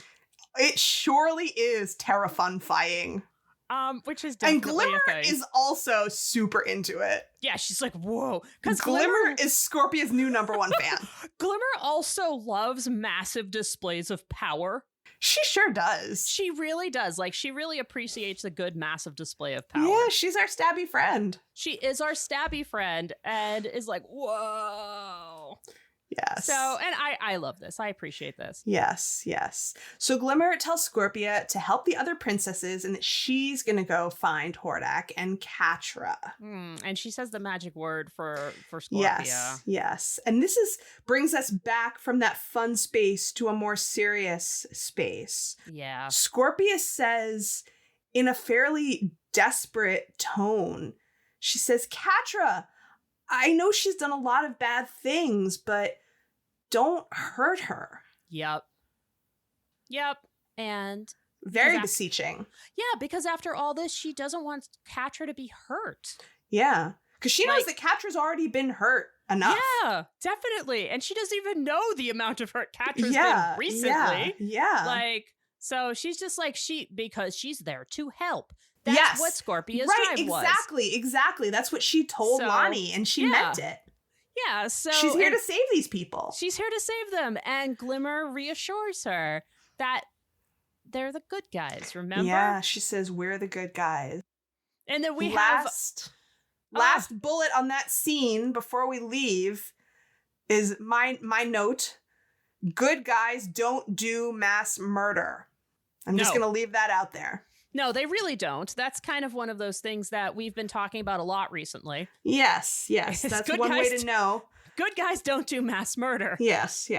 So we're just going to leave that there, and we're going to hop on over to the Crystal Castle. Yeah. So we're going to have another ironic cut. We've had a couple of ironic cuts here to good guys, to people who are saying they're the good guys trying to do mass murder. Yes, preparing for mass murder.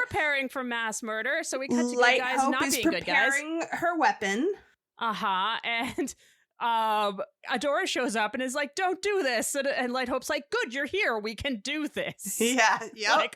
Like, no, that's not the whole point here. Yeah, so Light Hope is ready, Freddy. Oh, yeah. She says, good, you are here. Now we can begin. After 1,000 years, my programming will be fulfilled. The heart of Etheria will be unleashed against the First One's enemies. Bad. Which is like, who? This is bad. Who are we talking about? I don't know. Maybe we'll learn. Yeah, and so Adora, tries to use logic, being like, there are no First Ones anymore. Whatever war they were fighting, it's long over. Sound logic. It makes sense. Yes. And then we have, this is creepy. The First Ones will rise again. Ew, that's duh. You are a descendant of their mighty empire. Oh my god. Yes. It's like, that is why I used all my strength to reach across the entire universe to find you and bring you here. Boom, truth bomb. And we're like, fuck. Yes, major mic drop. Whoa. Yes, so this is the exposition that is going to be the major revelation for season 5. Yeah. One of the big ones, at least. Whoa. What? So wait, okay. So the First Ones don't the actual First Ones don't exist. But the people that the people from the planet Eternia still exist on that planet somewhere, because that's where Adora was born and she got sucked through this portal. Right, but they're not going and being First Ones. They're not going and being conquerors. We really don't know anything about them, whether they're still trying to be colonizing assholes or whether they're just chilling on their planet.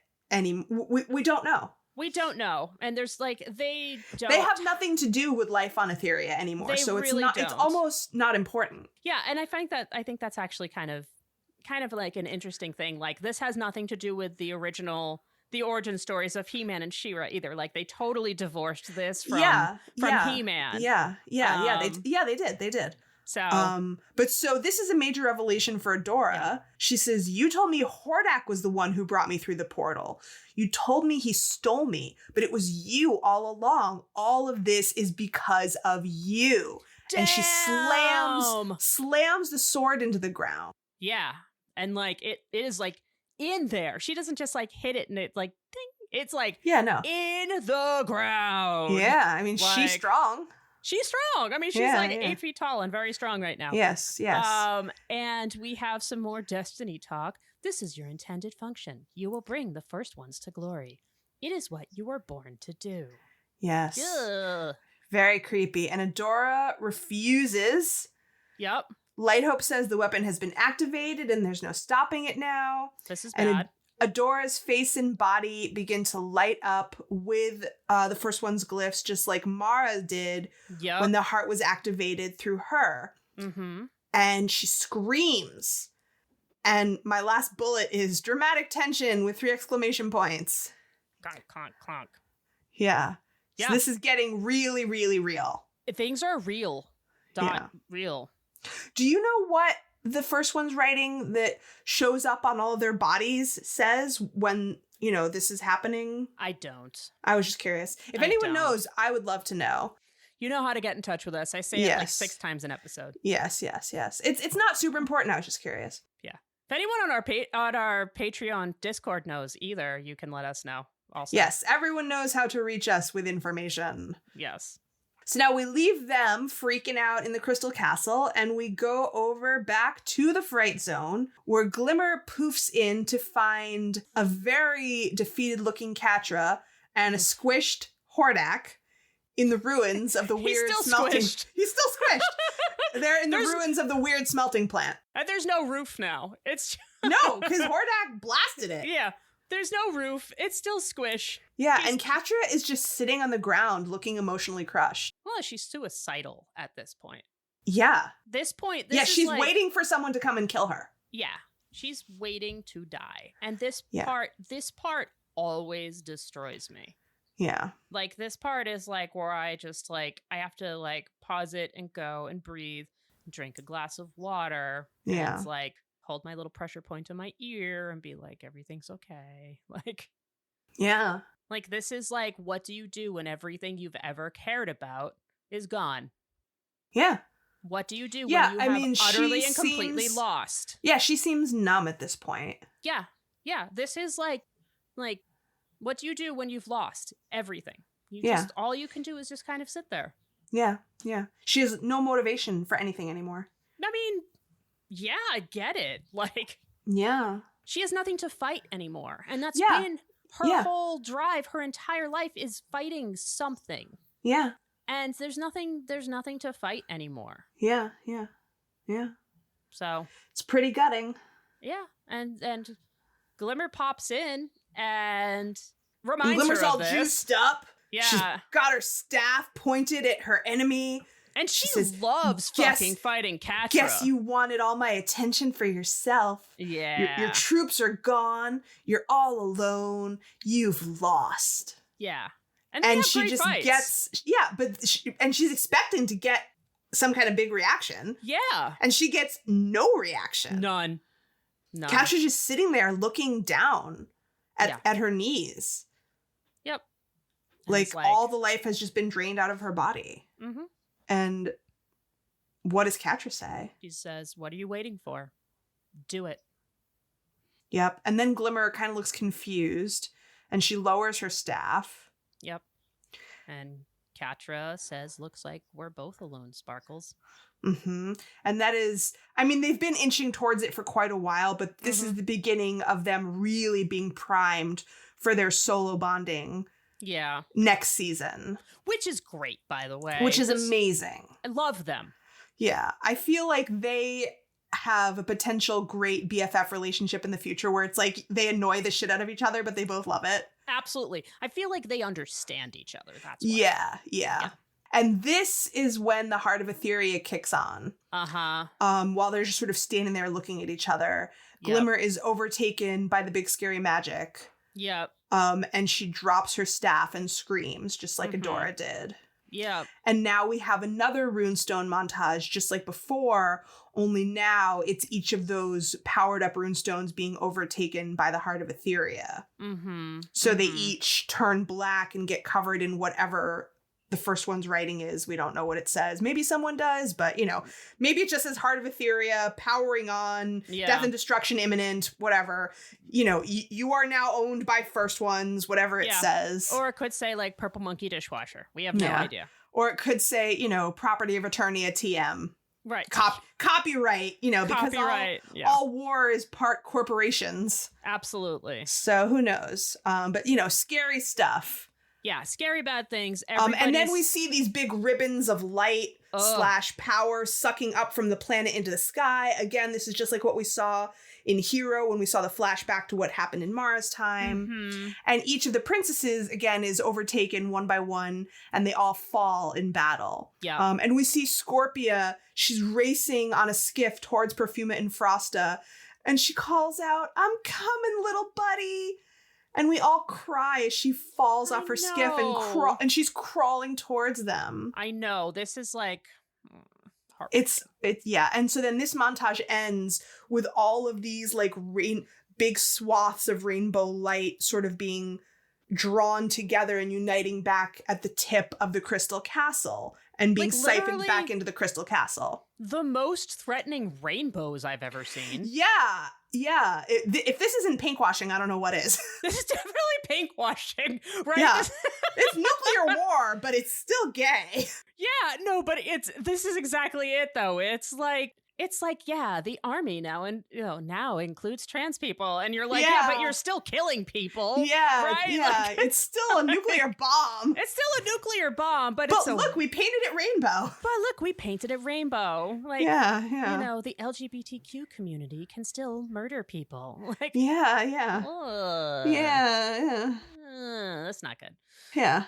So now, because of the way that a montage ended, it brought us right back to the Crystal Castle. Yep. And so now we're back inside there, and we see that She-Ra is still struggling with the sword, which is stuck in the ground, as all of these like ribbons of power are swirling down into it, and she is struggling to contain it. And she yells at Light Hope, "It won't work. Mara hid us in Despondo so you couldn't hurt anyone else." Mm-hmm.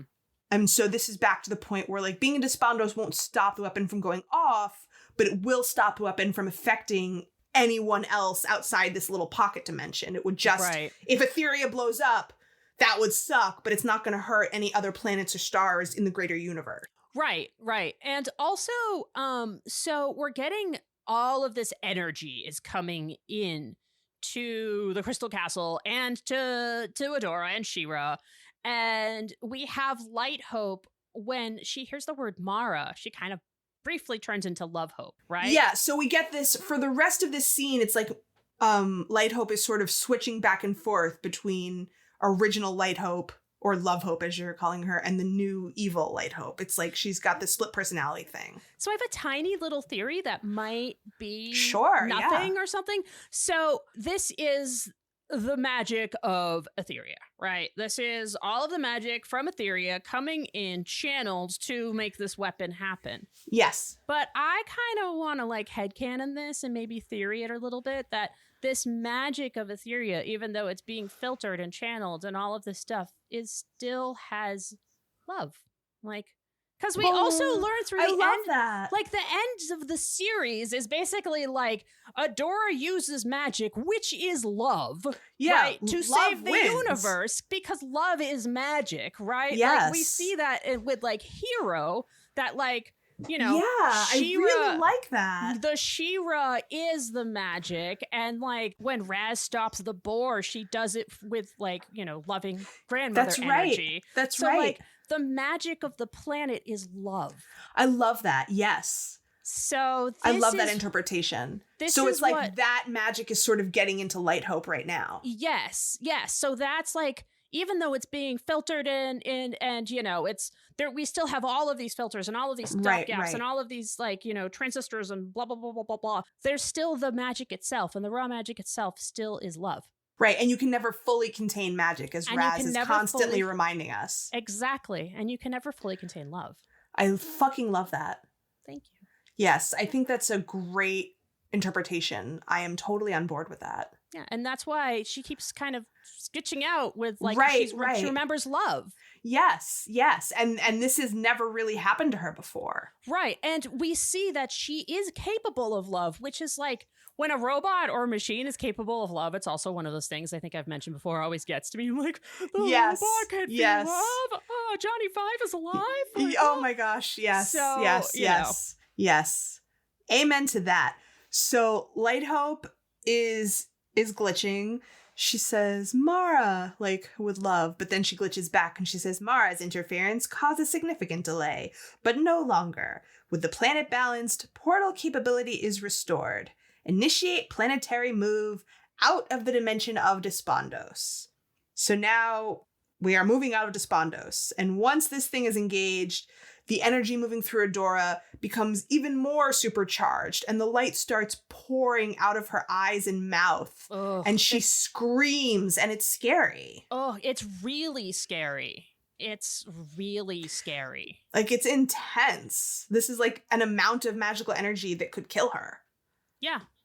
I mean, yes, it is. Like, that's also like something that, you know, we see again at the end of season 5, where it's like the amount of magical energy only She-Ra can take it, and it could kill her, right? Right. So once this starts, like, you know, Light Hope has engaged the portal. So then we transition to the sky. We see Swifty carrying Bo and Entrapta, and he falls out of the sky because he feels Adora in distress. Yep, and says it's too much. Right, and then they see the portal engulfing the planet, and Entrapta is able to explain to them what's happening because she understands. Yep. Also, it's so pretty. It's beautiful. It's like, beautiful and terrible. It's one of those kind of things. Sure. But it's like totally different than like Catra's whirly swirly portal. It's like pretty and wavy. Yes. It's a planet-sized portal. Yeah. And so we see it briefly from space. It's like, you know, this big rainbow force field. And then poof, there are stars. There are stars, and it's beautiful. It's absolutely beautiful. And then we go back to the ground with Bo and Entrapta, and we see them react. It's stars. Yeah. It's stars. We're not in Despondos. We're not in Kansas anymore, Toto. We're not in Kansas anymore. We are in the wider universe. Also, it's a planet with no light pollution, so you can see literally everything. Yeah, it's gorgeous. Yeah.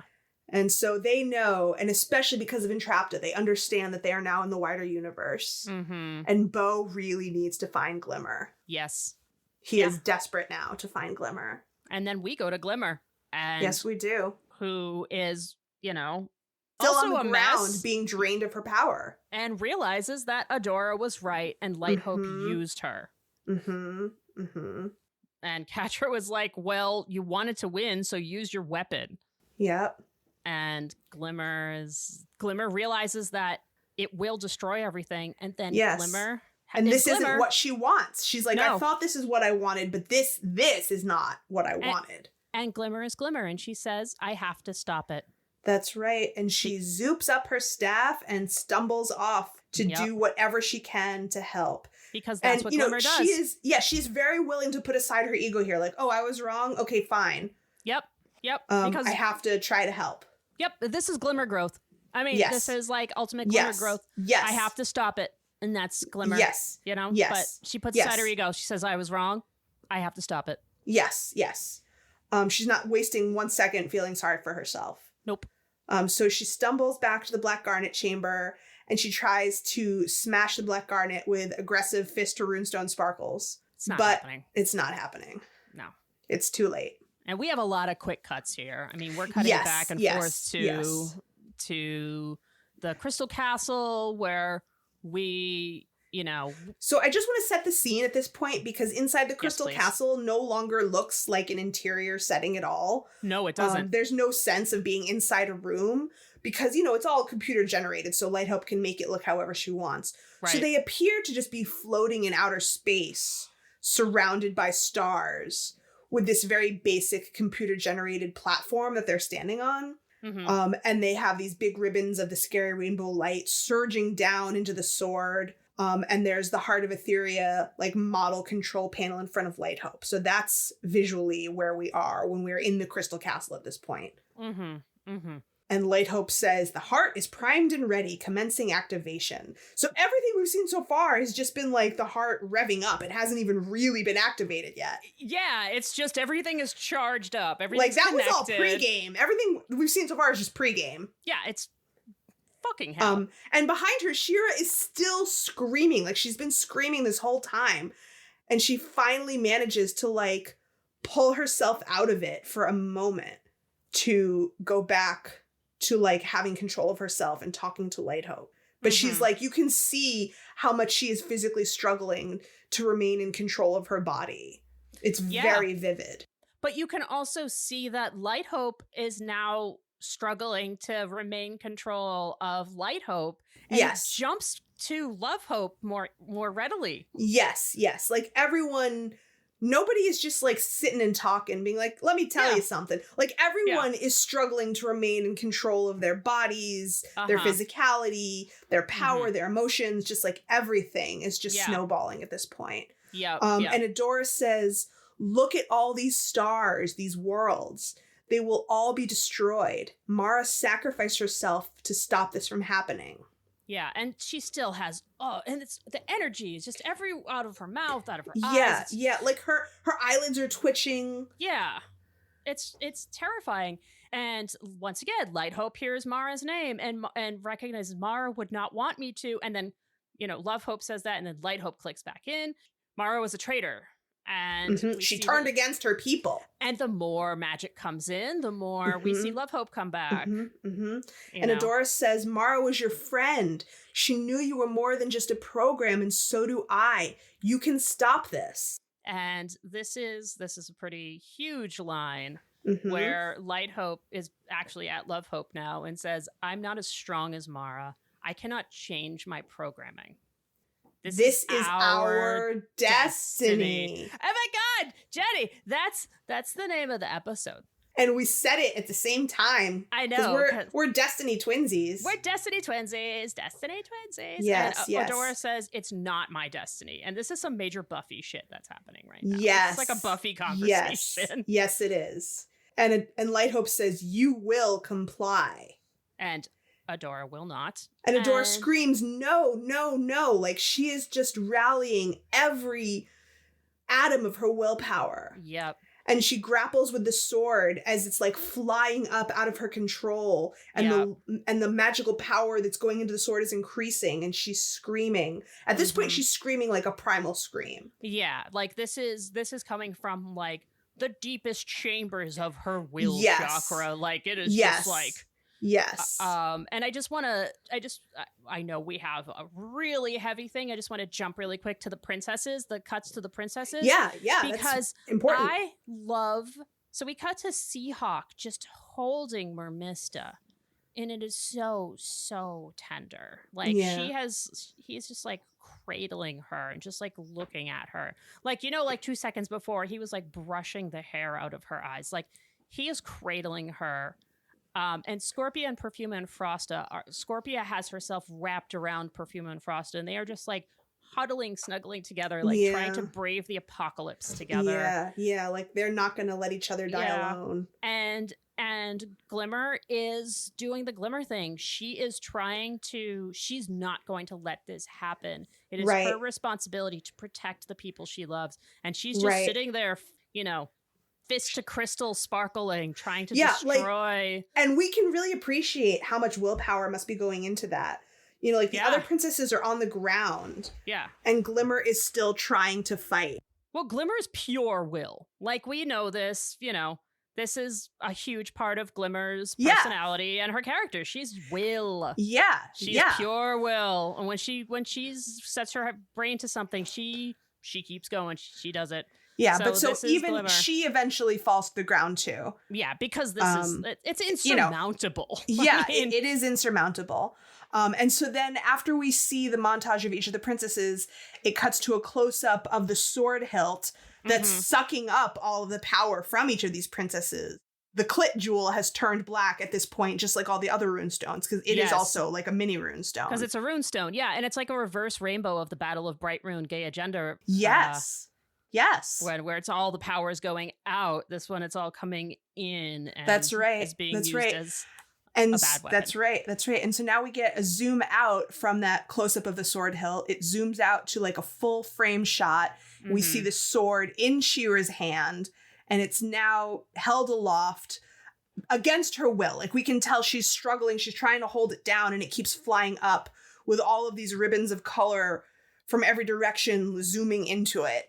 And Light Hope says, extremely ominously, it is time. Which is like also one of the best villain things ever to say. Yeah. It is time. I feel like we've heard Hordak say that a bunch too. Like, yeah. I mean, it is time. It doesn't get much more ominous than that. It really doesn't. And Adora, again, like she's fighting so hard, like her eyelids are twitching, like she says, I won't be this is like her most epic line. She says, I won't be controlled. I am not a piece of their machine. I am not a weapon, and I'm going to end this now. Yeah, that is also probably her. If we had a part of the show that was Buffyest moment, yes, that is the Buffyest moment for sure, for sure. That is the Buffyest moment. Yeah, and then Light Hope has her most emotional moment. Yeah, where she goes back and forth as she is like glitching out under the power of the magic. I love how you framed it between like do it and don't do it. She's like, don't do it. Don't do it. You know, it's really cool. It's so beautiful. I don't know if I've ever watched this without crying. Yeah, it's cool. And while she's saying that, like first we see her face and then it flashes to a flashback of Mara and Light Hope in the field of digital flowers, that memory. Yes. And then it lands finally on Light Hope saying, do it. And then Adora flips the sword and smashes it into the ground and it shatters. Yeah.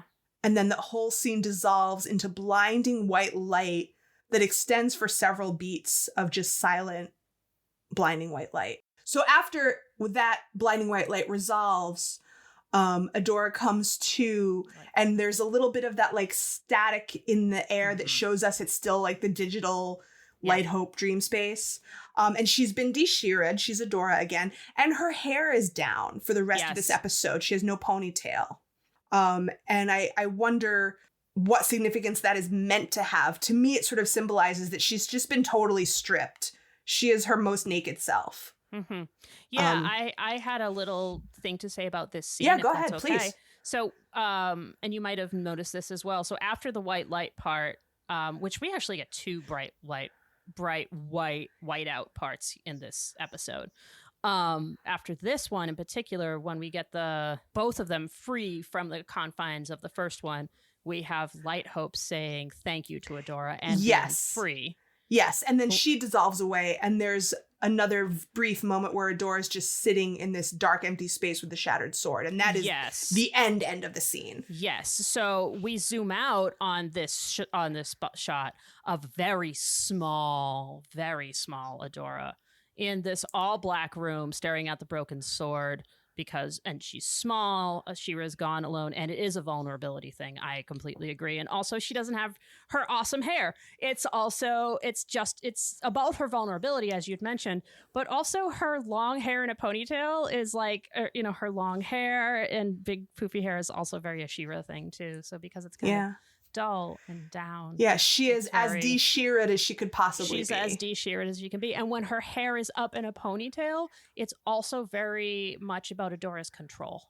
Yes. And she is anything that she has, just as we see Catra has lost all of her control, just as we see Glimmer has lost all of her control, and they are all on the ground in their scenes with nothing else. She is on the ground without her control, and her control is her hair tight with her pompadour, which are very controlled hair. Like that's true. I agree. Pompadour is not easy to maintain. So. I believe you. I would never have a hairstyle that required that kind of maintenance. So Meth, I have prepared a very exciting Professor Smartbrain moment for this moment. I'm very excited. Post sword shattering. We are going to discuss Audre Lorde. I'm very excited. And her iconic 1979 conference speech, "The Master's tools will never dismantle the Master's house." Love this. And I am as excited for this as you were about discussing Judith Butler. Yeah! This has been a long time coming. Yeah, this is classic feminism. Yes. Classic queer feminism. Iconic queer Black feminism. Yes, absolutely. Audre Lorde is one of our most beloved queer elders. She was taken from us too soon. So before we talk about this particular short piece, I'm just going to talk about Audre Lorde in general because she deserves a robust bio. Absolutely. Let's do it. So, who's Audre Lorde?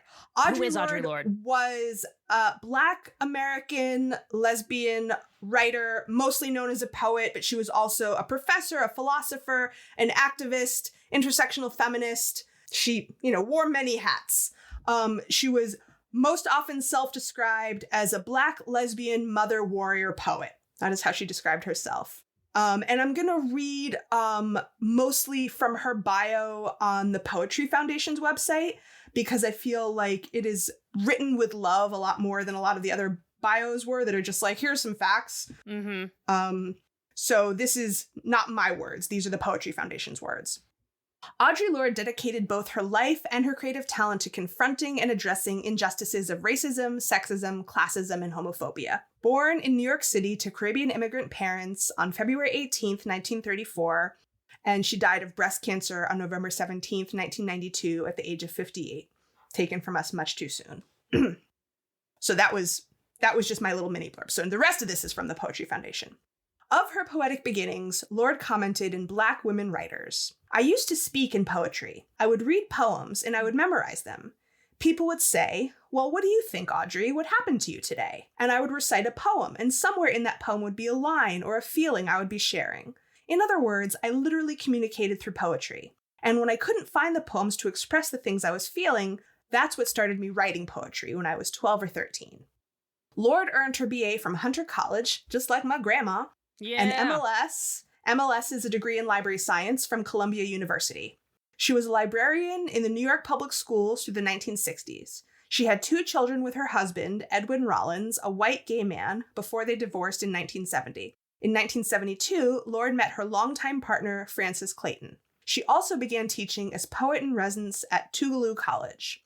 Her experiences with teaching and pedagogy, as well as her place as a Black queer woman in white academia, went on to inform her life and work. Indeed, Lorde's contributions to feminist theory, critical race studies, and queer theory intertwine her personal experiences with broader political aims. Lorde articulated early on the intersections of race, class, and gender in canonical essays such as The Master's Tools Will Never Dismantle the Master's House. Lorde's early collections of poetry include The First Cities, 1968, Cables to Rage, 1970, and From a Land Where Other People Live, 1972, which was nominated for a National Book Award.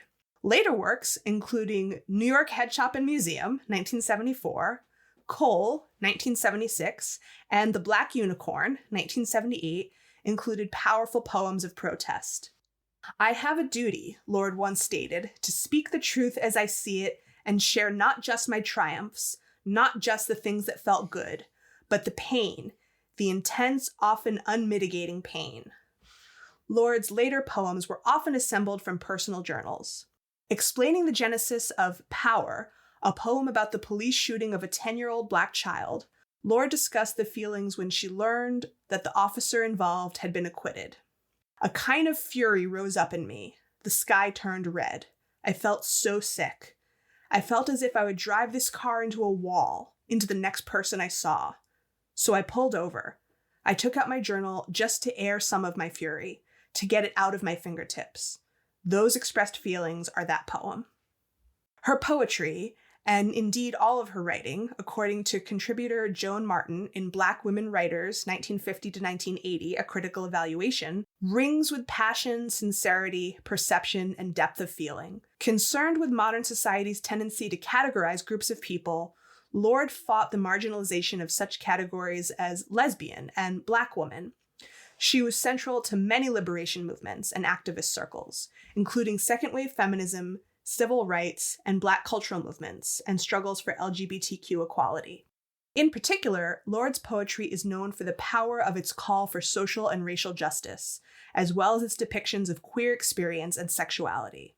As she told interviewer Charles H. Rowell in Callaloo, "My sexuality is part and parcel of who I am, and my poetry comes from the intersection of me and my worlds." Jesse Helms' objection to my work — Jesse Helms was a white arch-conservative senator of the 70s, 80s, and 90s. He was the worst. He was the worst. He was the worst. His objection to my work is not about obscenity or even about sex. It is about revolution and change. Lorde was a noted prose writer as well as a poet. Her account of her struggle to overcome breast cancer and mastectomy, The Cancer Journals, 1980, is regarded as a major work of illness narrative. In The Cancer Journals, Lorde confronts the possibility of death. Recounting this personal transformation led Lorde to address the silence surrounding cancer, illness, and the lived experience of women. For example, Lorde explained her decision not to wear a prosthesis after undergoing a mastectomy in the journals. Prosthesis offers the empty comfort of nobody will know the difference. But it is that very difference which I wish to affirm, because I have lived it and survived it and wish to share that strength with other women. If we are to translate the silence surrounding breast cancer into language and action against this scourge, then the first step is that women with mastectomies must become visible to each other. Lorde's 1982 novel, Zammy, A New Spelling of My Name, was described by its publishers as a biomythography, combining elements of history, biography, and myth. Sister Outsider, Essays and Speeches, 1984, collected Lorde's nonfiction prose and has become a canonical text in Black studies, women's studies, and queer theory. Another collection of essays, A Burst of Light, 1988, won the National Book Award.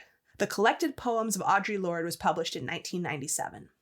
In 1981, Lorde and fellow writers Cherie Moraga and Barbara Smith founded Kitchen Table, Women of Color Press, which was dedicated to furthering the writings of Black feminists. Lorde would also become increasingly concerned over the plight of Black women in South Africa under apartheid, creating Sisterhood in Support of Sisters in South Africa, and remaining an active voice on behalf of these women throughout the remainder of her life. Lorde addressed her concerns not only to the United States, but the world, encouraging a celebration of the differences that society used as tools of isolation. As Alison Kimmich noted in Feminist Writers, throughout all of Audre Lorde's writing, both nonfiction and fiction, a single theme surfaces repeatedly. The Black lesbian feminist poet activist reminds her readers that they ignore differences among people at their peril. Instead, Lorde suggests, differences in race or class must serve as a reason for celebration and growth. Lorde's honors and awards included a fellowship from the National Endowment for the Arts. A professor of English at John Jay College and Hunter College, Lorde was Poet Laureate of New York from 1991 to 1992. Warrior Poet, 2006, by Alexis DeVoe, is the first full-length biography of Audre Lorde. There is also the Audre Lorde Project, a queer BIPOC social justice org, and the Callan Lorde LGBTQ Community Health Center, both in New York City. Those are just places that I know of in New York City that are named after her. So that is the bio of Audre Lorde. Yeah. That is one bio of Audre Lorde. Yes. Sister Outsider and Zammy, A New Spelling of My Name are fantastic books. Yes, they are. I mean, they are fantastic. Incredible. Yes. Black Unicorn, all of her works are fantastic. I cannot recommend highly enough that you pick up anything that she has written. Absolutely. So now that we've established who Audre Lorde is, let's talk about this essay. Yes. It's very short, and I'm going to give a link to the full, it's 3 pages long. I'm going to give a link to the full essay in the show notes. So these are remarks given by Audre Lorde at a conference in 1979 commemorating the 30th anniversary of Simone de Beauvoir's book, The Second Sex, where Audre Lorde was invited to be a speaker at the one panel at this conference with a Black or lesbian feminist perspective entitled The Personal and the Political, i.e. like this was their diversity panel at their feminist conference. Uh-huh. You know, it was 1979. So she was addressing that. And so when you read this essay, please do note that some of the language is going to come off as dated. For example, she only refers to all queer people. She only refers to lesbians. So, you know, if she were to write this essay today, I'm sure she would write more queer inclusive language. And she refers to the third world, which is not language that we use today. She would probably talk about the global majority. You know, people today often say developing nations, but that's still pretty judgy and hierarchical. So, she might say the global majority, she might say queer people, but she talks about specifically lesbians and the third world. That is the language that was available in 1979. It's very short. It's very self-explanatory. It is not dense. So I'm just going to read a few short highlights because it doesn't even require analysis. It's very self-explanatory. So I'm just going to read a few short quotes. These are not all synchronous. They're just excerpted. Quote number 1. What does it mean when the tools of a racist patriarchy are used to examine the fruits of that same patriarchy? It means that only the most narrow parameters of change are possible and allowable. Very applicable still. Yup. Number 2, as women, we have been taught either to ignore our differences or to view them as causes for separation and suspicion, rather than as forces for change. Without community, there is no liberation, only the most vulnerable and temporary armistice between an individual and her oppressor. But community must not mean a shedding of our differences, nor the pathetic pretenses that these differences do not exist. Number 3. Those of us who stand outside the circle of this society's definition of acceptable women, those of us who have been forged in the crucibles of difference, those of us who are poor, who are lesbians, who are Black, who are older, know that survival is not an academic skill. It is learning how to take our differences and make them strengths. For the master's tools will never dismantle the master's house. They may allow us temporarily to beat him at his own game, but they will never enable us to bring about genuine change. And this fact is only threatening to those women who still define the master's house as their only source of support. That's pretty central. 2 more. Number 4, if white American feminist theory need not deal with the differences between us and the resulting difference in our oppressions, then how do you deal with the fact that the women who clean your houses and tend to your children while you attend conferences on feminist theory are, for the most part, poor women and women of color? What is the theory behind racist feminism? And finally, number 5, women of today are still being called upon to stretch across the gap of male ignorance and to educate men as to our existence and our needs. This is an old and primary tool of all oppressors to keep the oppressed occupied with the master's concerns. Now we hear that it is the task of women of color to educate white women in the face of tremendous resistance as to our existence, our differences, our relative roles in our joint survival. This is a diversion of energies and a tragic repetition of racist patriarchal thought. So nothing has changed. That's some important shit. And to close this beautiful moment of Audre Lorde, I would like to read you one of my favorite Audre Lorde poems. It's short. It's not necessarily her most powerful because I don't want to cry and blubber. Yes, fair. But it is uplifting. And it's probably one of my favorites because a girl I liked in high school gave it to me in a locker note. Yeah. Back before we all had cell phones, we actually wrote notes on paper and put them in each other's lockers. Yeah. So this is an uplifting poem called For Each of You. Be who you are and will be. Learn to cherish that boisterous black angel that drives you up one day and down another. Protecting the place where your power rises, running like hot blood from the same source as your pain. When you are hungry, learn to eat whatever sustains you until morning, but do not be misled by details simply because you live them. Do not let your head deny your hands any memory of what passes through them, nor your eyes, nor your heart. Everything can be used except what is wasteful. You will need to remember this when you are accused of destruction. Even when they are dangerous, examine the heart of those machines you hate before you discard them, and never mourn their lack of power, lest you be condemned to relive them. If you do not learn to hate, you will never be lonely enough to love easily, nor will you always be brave, although it does not grow any easier. Do not pretend to convenient beliefs, even when they are righteous. You will never be able to defend your city while shouting. Remember whatever pain you bring back from your dreaming, but do not look for new gods in the sea, nor in any part of a rainbow. Each time you love as deeply as if it were forever, only nothing is eternal. Speak to your children wherever you may find them. Tell them, you are the offspring of slaves, and your mother was a princess in darkness. So there you have it. Yes. Audre Lorde. Audre motherfucking Lorde. Of blessed memory. Of blessed memory. Yes.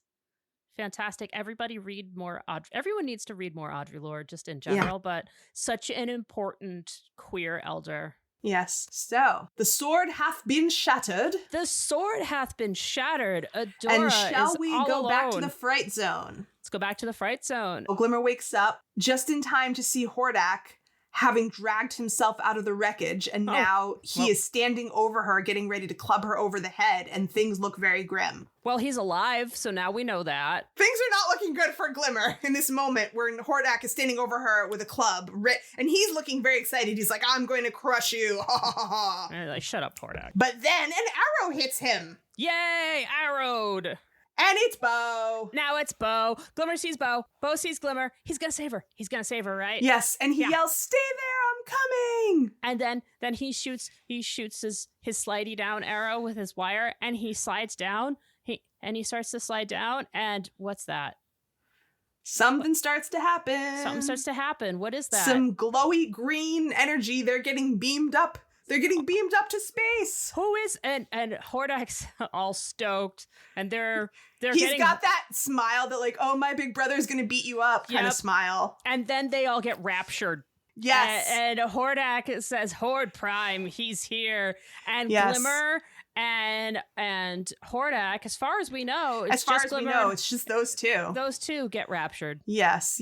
And Bo again almost gets there in time, just like they almost got back in time before. They almost got back to Bright Moon in time for Micah and Glimmer to see each other, but just not quite. And it's the same thing here. Bo almost gets there in time, and he falls to his knees. Yeah. And he looks up to see the space invasion filling the sky. Yep. And the ships look like spikes. And they're flying through the air, and they're everywhere. It's like, and now we have another montage. It's like the third montage. First we had everyone getting their glow up, and then we had everyone getting like hit with scary magic from the heart of Etheria, and now we have everyone reacting to the space invasion. Yep. And so everyone's looking up, and they're seeing Scorpio, Frost, and Perfume are looking up, and they're like, whoa, this is bad. And then Adora is like kind of like staring into like middle distance and sees them, and then we have the second fade to white. And then we have this fade to white with this very high pitched noise. And it's we fade into white, and then we fade back out onto Glimmer, who's coming to. She's waking up on the mothership. She's waking up on the mothership, and she has no magic. Right, her magic doesn't work here. And she's in this weird, enormous room. She's like on this little plank, but it's like surrounded by this vast amount of empty space. Yeah, and I feel like we can save the big kind of deep dive into a lot of the stuff in this room. Oh yeah, we don't have to get into that now. Season, but it is cavernous. It's what happens if you built a cathedral in the Star Wars universe. Yeah, it's like the Death Star's cathedral. Yes, that's very well put. And as she gets up, we also see that Hordak is here. Yep. And then they're both a little discombobulated. And then we hear this like velvet smooth voice from the biggest, whitest dude with dreadlocks you will ever see. And we hear him, and is that you, little brother? I thought you had perished. And then we have the evilest motherfucker in the universe has arrived, and we are all fucked. Yep. So he's sitting on his throne / captain's chair. Yep. And he's flanked by two identical albino Hordaks on either side. Yep, and his clones. His clones. They all have the Horde insignia on them. They all have kind of capey things. They're all white, Right, and I do want to point out something that our friend Head Sorceress Sean has pointed out, which is that even though they are portrayed in white, the actor who actually voices Hordak, Horde Prime, and Wrong Hordak is black. Yes. So it's problematic and complicated whether we code him as white or black. Because we coded him as white, but Sean said that she coded him as black because of his voice. Interesting. So it's up for interpretation, and either way it is problematic to have a white villain voiced by a black actor, and it's complicated. I mean, ascribing American social understandings of white to this may not be the interpretation that we need. He is literally the color white. Yeah, I mean, he looks white. So like that. I interpreted him as white. Yes. So like, but I'm just saying, I feel it's important to let you know, our black friend who we brought on to give their perspective Absolutely. to share that perspective. Absolutely. Yes. Yes. Yes. So we definitely hear Hordak let Horde Prime know where he's been all this time. Yes. So now we see how Hordak acts in the presence of Big Brother. Yes. He is in full supplication. Yes. And he lets him know that he was pulled into a shadow dimension, but he's been trying real hard to return to this time I have been trying to return to your side.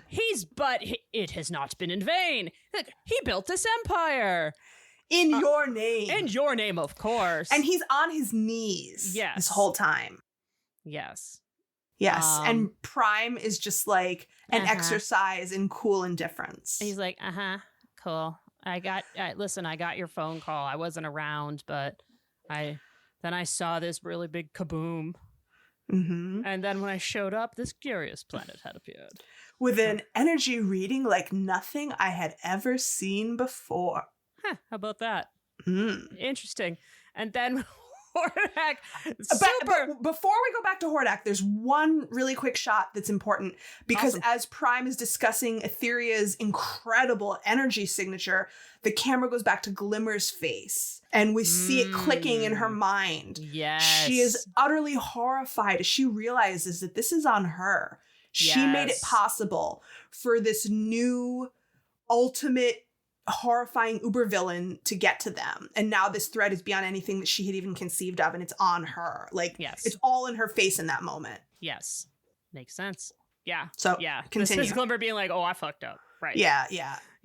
But then we have some Hordak fucking up too, because Hordak is like, you know, says that he conquered the world for you, and then he starts to show that maybe he's done things.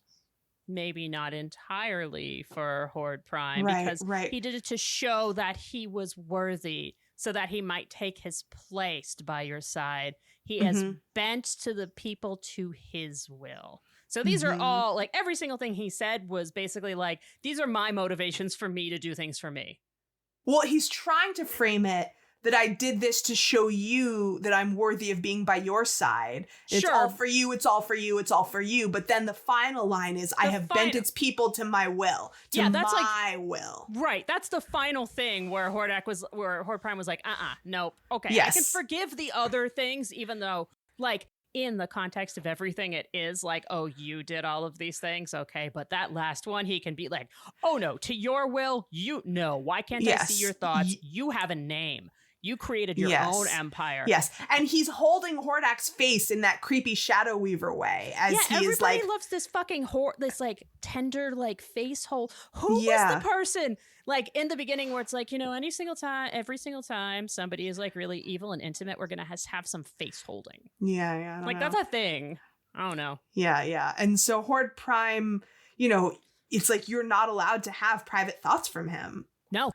He says, you know, you gave yourself a name. You tried to create an empire of your own. There was even a time you wished I would not come for you. Is that so? Mm-hmm. And Hordak is like, no, brother. I did all of it for you. Yeah, you can't do that with the Horde. And then Horde Prime has just been totally chill and very reserved up till this moment. Has this flat affect of indifference and coolness. And in this moment, he just switches on a dime. Yep. And his entire affect changes to just complete fury. And he grabs Hordak by his face and holds him up off the ground, like by his face. Yeah. And he says, you have forgotten who you are. You think you are worthy to stand beside me? Could be equal to me? I made you in my image, but you have become an abomination, and so you must be reborn. And so now, like, his fake, like, dreadlocks come out of their little plugs, and you see they have, like, these big fat needles on the end, and they plug into Hordak, into his open body ports, and he starts screaming. You know, it's very, very violent. Yeah, it's gross. You know, all the colors around him are changing. It's like an electrocution. And then very suddenly it all stops, and Hordak becomes like a rag doll. Yeah. Totally expressionless, and Prime just drops him and he falls to the floor. Yeah, he like shuts him down. He like literally shuts him down. Like he Yeah. turns him off. Yeah, it's like he rebooted him. He and rebooted him, Now yeah. he's a wiped hard drive. Right. Yeah. And Glimmer is still on her hands and knees observing this from just a few feet away. Uh-huh. Having not been acknowledged by anyone. Yep. And then, so he says, you're an abomination, and so you must be reborn. And then, okay, so now we're getting the idea that, like, okay, Horde Prime is a different kind of villain. Yeah. He's a different kind of bad guy. This is a whole nother level, so to speak. Yeah. And so then Prime calmly puts his murder dreads away and tells the other clones, take him to be reconditioned. Just like, take out the trash, boys. Yep. And turns and sees Glimmer. Mm-hmm. But I have been rude. We have a guest. Royalty, unless I'm mistaken. Mm-hmm. I apologize for my little brother. His actions are an embarrassment. I desire only peace and order. Yeah, so we get a new kind of evil here. Like, Hordak was kind of the, like, Hordak. But Horde Prime... That was my Hordak impression. I like it. Yeah, but Horde Prime, he's clean and orderly and polite and well-spoken and cold. He is, he And his whole peace and order thing is like Thanos.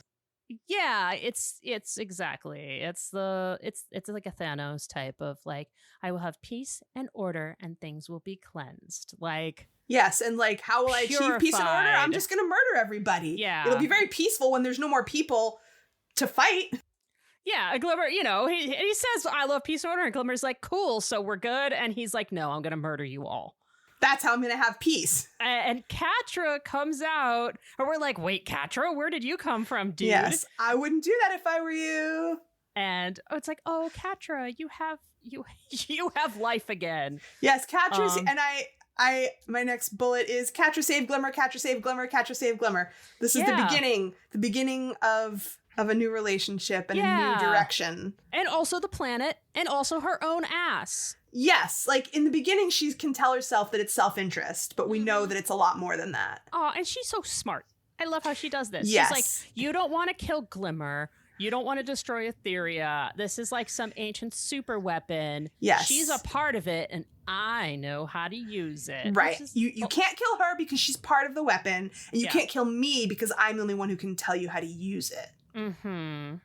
So Prime is interested in this. Prime is interested, and he says, oh, well, that's good. Then I won't kill you. You can hang around. Your planet will be the jewel of my empire and will allow me to bring peace and order to the farthest reaches of the universe. Right. And then this last line, I actually have a little bit of a Professor Smartbrain moment tied to it. Sure. Where it says, thank you for your allegiance, child. All creatures, no matter how small, have a place in service of Horde Prime. So this kind of starts to kick off in the begin. Like, we kind of get that vibe from the beginning with the purification and all that stuff. But this really is like a big telegraph that this moment kicks off that Horde Prime and his whole thing is an allegory for toxic Christianity. So this mini smart brain moment, all creatures, no matter how small, is one of our first tastes of that. It comes the all creatures, no matter how small. It is an allusion to the Christian hymn, All Things Bright and Beautiful. Oh, I'm not familiar with that. Which is based on an English translation of Psalm 104, lines 24 and 25. So the particular line in this hymn is, all things bright and beautiful, all creatures great and small, all things wise and wonderful, the Lord God made them all. Okay. Yeah. Yes. So they all have, all of these things have a place in the kingdom of Horde Prime. Creepy. So creepy. So after we get that was very smart detectiving. Thank you. That went right by me. Thank you. Yeah. Yeah, so after he says that, Catra and Glimmer share a sideways glance of two people who know that they're in way over their heads. Yup. Yeah, and they have nothing left but each other. Yup. They're like, well, fuck. Yes. And then we have... There's that look where you're like, you're with someone that you don't really like. Like, you're on like a cruise. Yeah. I've never been this, like you're in like a situation where you're on like a cruise or not. You're trapped somewhere. Yeah. I've never been on a cruise either, but I can imagine it. Okay. So like, let's say you're like trapped somewhere, like you're on a cruise or something and you're surrounded by a bunch of people that like you don't really know, but then you run into somebody that you knew in high school that you don't really like. And you're the only two people that know each other. And even though you don't really like each other, you're kind of like, well, we're kind of the only two people we have. So do you want to like, hang out, like play shuffleboard or something? Only this is on a galactic level. Yeah, I mean, this is a pretty high stakes situation. I was thinking more like you're trapped in a really bad situation and with someone who you would not have picked, but it's like, listen, we're both fucked. We will have better odds of not being fucked if we team up. Well, sure. I mean, I bring up shuffleboard and you bring up, you know, like apocalypse. That's usually So after they have that moment, we have one zoom out shot zooming out of the mothership to see this entire scary galactic horde space fleet in space to see how huge and great and terrible their numbers are. It's not great. And then we go down from the sky to back to the surface of Etheria where we see Adora standing alone looking up at the sky, looking very forlorn, still without her ponytail. Yep. You know, still as you said, as without control as she could be. Mm-hmm. Bo finds her, they hug. He tells her they took Glimmer. She tells him Sheer is gone and the sword is broken. And then they just have one line left each. He says, what are we going to do?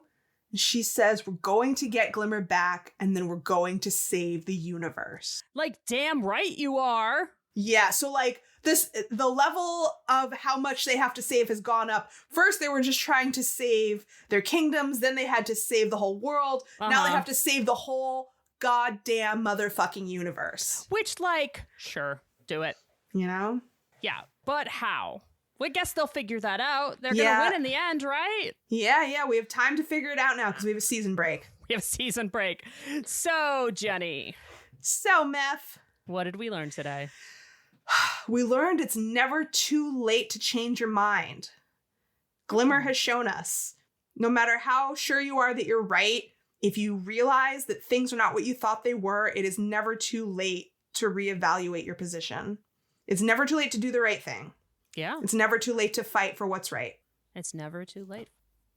Yeah. No matter how scary and terrifying things are, no matter how bad you feel, no matter whether you think you might have done something wrong, you might have been confused before, whatever the situation is, it is never too late to fight for what's right. I like that. I'm glad. All right. Well, folks, if you liked what you heard and you want to help us save the universe, you can like and follow us on Apple Podcast, Spotify, Google Podcast, or wherever you get your podcast fix. You can also find us on Twitter, Instagram, TikTok, and Facebook at HeyAdoraCast, or you can email us your plans to get Glimmer back at heyadoracast@gmail.com. And I've heard, and this is a rumor, that we have a Patreon. Rumor confirmed, my friend. And I think that if people join our Patreon, they get to do rad stuff. They sure do. In fact, they get to do rad stuff like hang out with us on our Discord and get exclusive playlists and live watches. When you're hearing this, you just missed our annual live watch of the He-Man and She-Ra Christmas special. Or you just joined us for it. Wasn't it fun? It was awesome. I loved it. It was fantastic. It's a ridiculously merry time. It's a merry time. It teaches Jenny and I this true meaning of Christmas, which, as far as I can tell, is beating Skeletor. Absolutely. What could be more Christmassy than that? I mean, I love Skeletor, so... I love how silly he is. I love how silly Skeletor is. But if you want to join us in any of these fun things, any of these other live events that come up with us on our Discord, anything new... Meet some other fun rebel peeps. Meet some other fun rebels. We have all sorts of fun stuff planned for Season 5. You can't even imagine. Oh my god. You can... The time has never been more ripe. The time has never been more ripe. So you can find a link to our Patreon as well as a link to the double episode playlist. It's extra long and extra epic for Destiny in our show notes or at heyadora.gay. We will never let you down, kids. You can always find all of our shit at heyadoradake. You absolutely can. And just to let you all know, we are going to be taking a break between now and season 5 to get everything in a row, because I don't know about you, but Jenny and I have been looking forward to doing season 5 since we started this podcast in 2020. Indeed. Our whole lives. Ever since we were babies has been leading up to this. And season 5 is going to be, and I don't think I'm overselling this, Jenny, it's going to be banger after banger after banger. You could not possibly oversell it if you tried. We are going to have special guests. My dude in gayness. And gayness. We're going to have special episodes. We're going to have special guests. We're going to have the gay coming out of our eyes and ears and mouth. I'm going to gay scream a lot. I'm going to have to move the microphone really far away for how gay scream I am. So we're going to take a break for a little bit, get our gayness together. But when you hear it, you'll know. And we'll, of course, keep in touch and let everybody know when we're going to start season 5. And we are so hype for everybody to join us for that. Yes. We are excited for all of you. So remember, until then, queer joy is radical.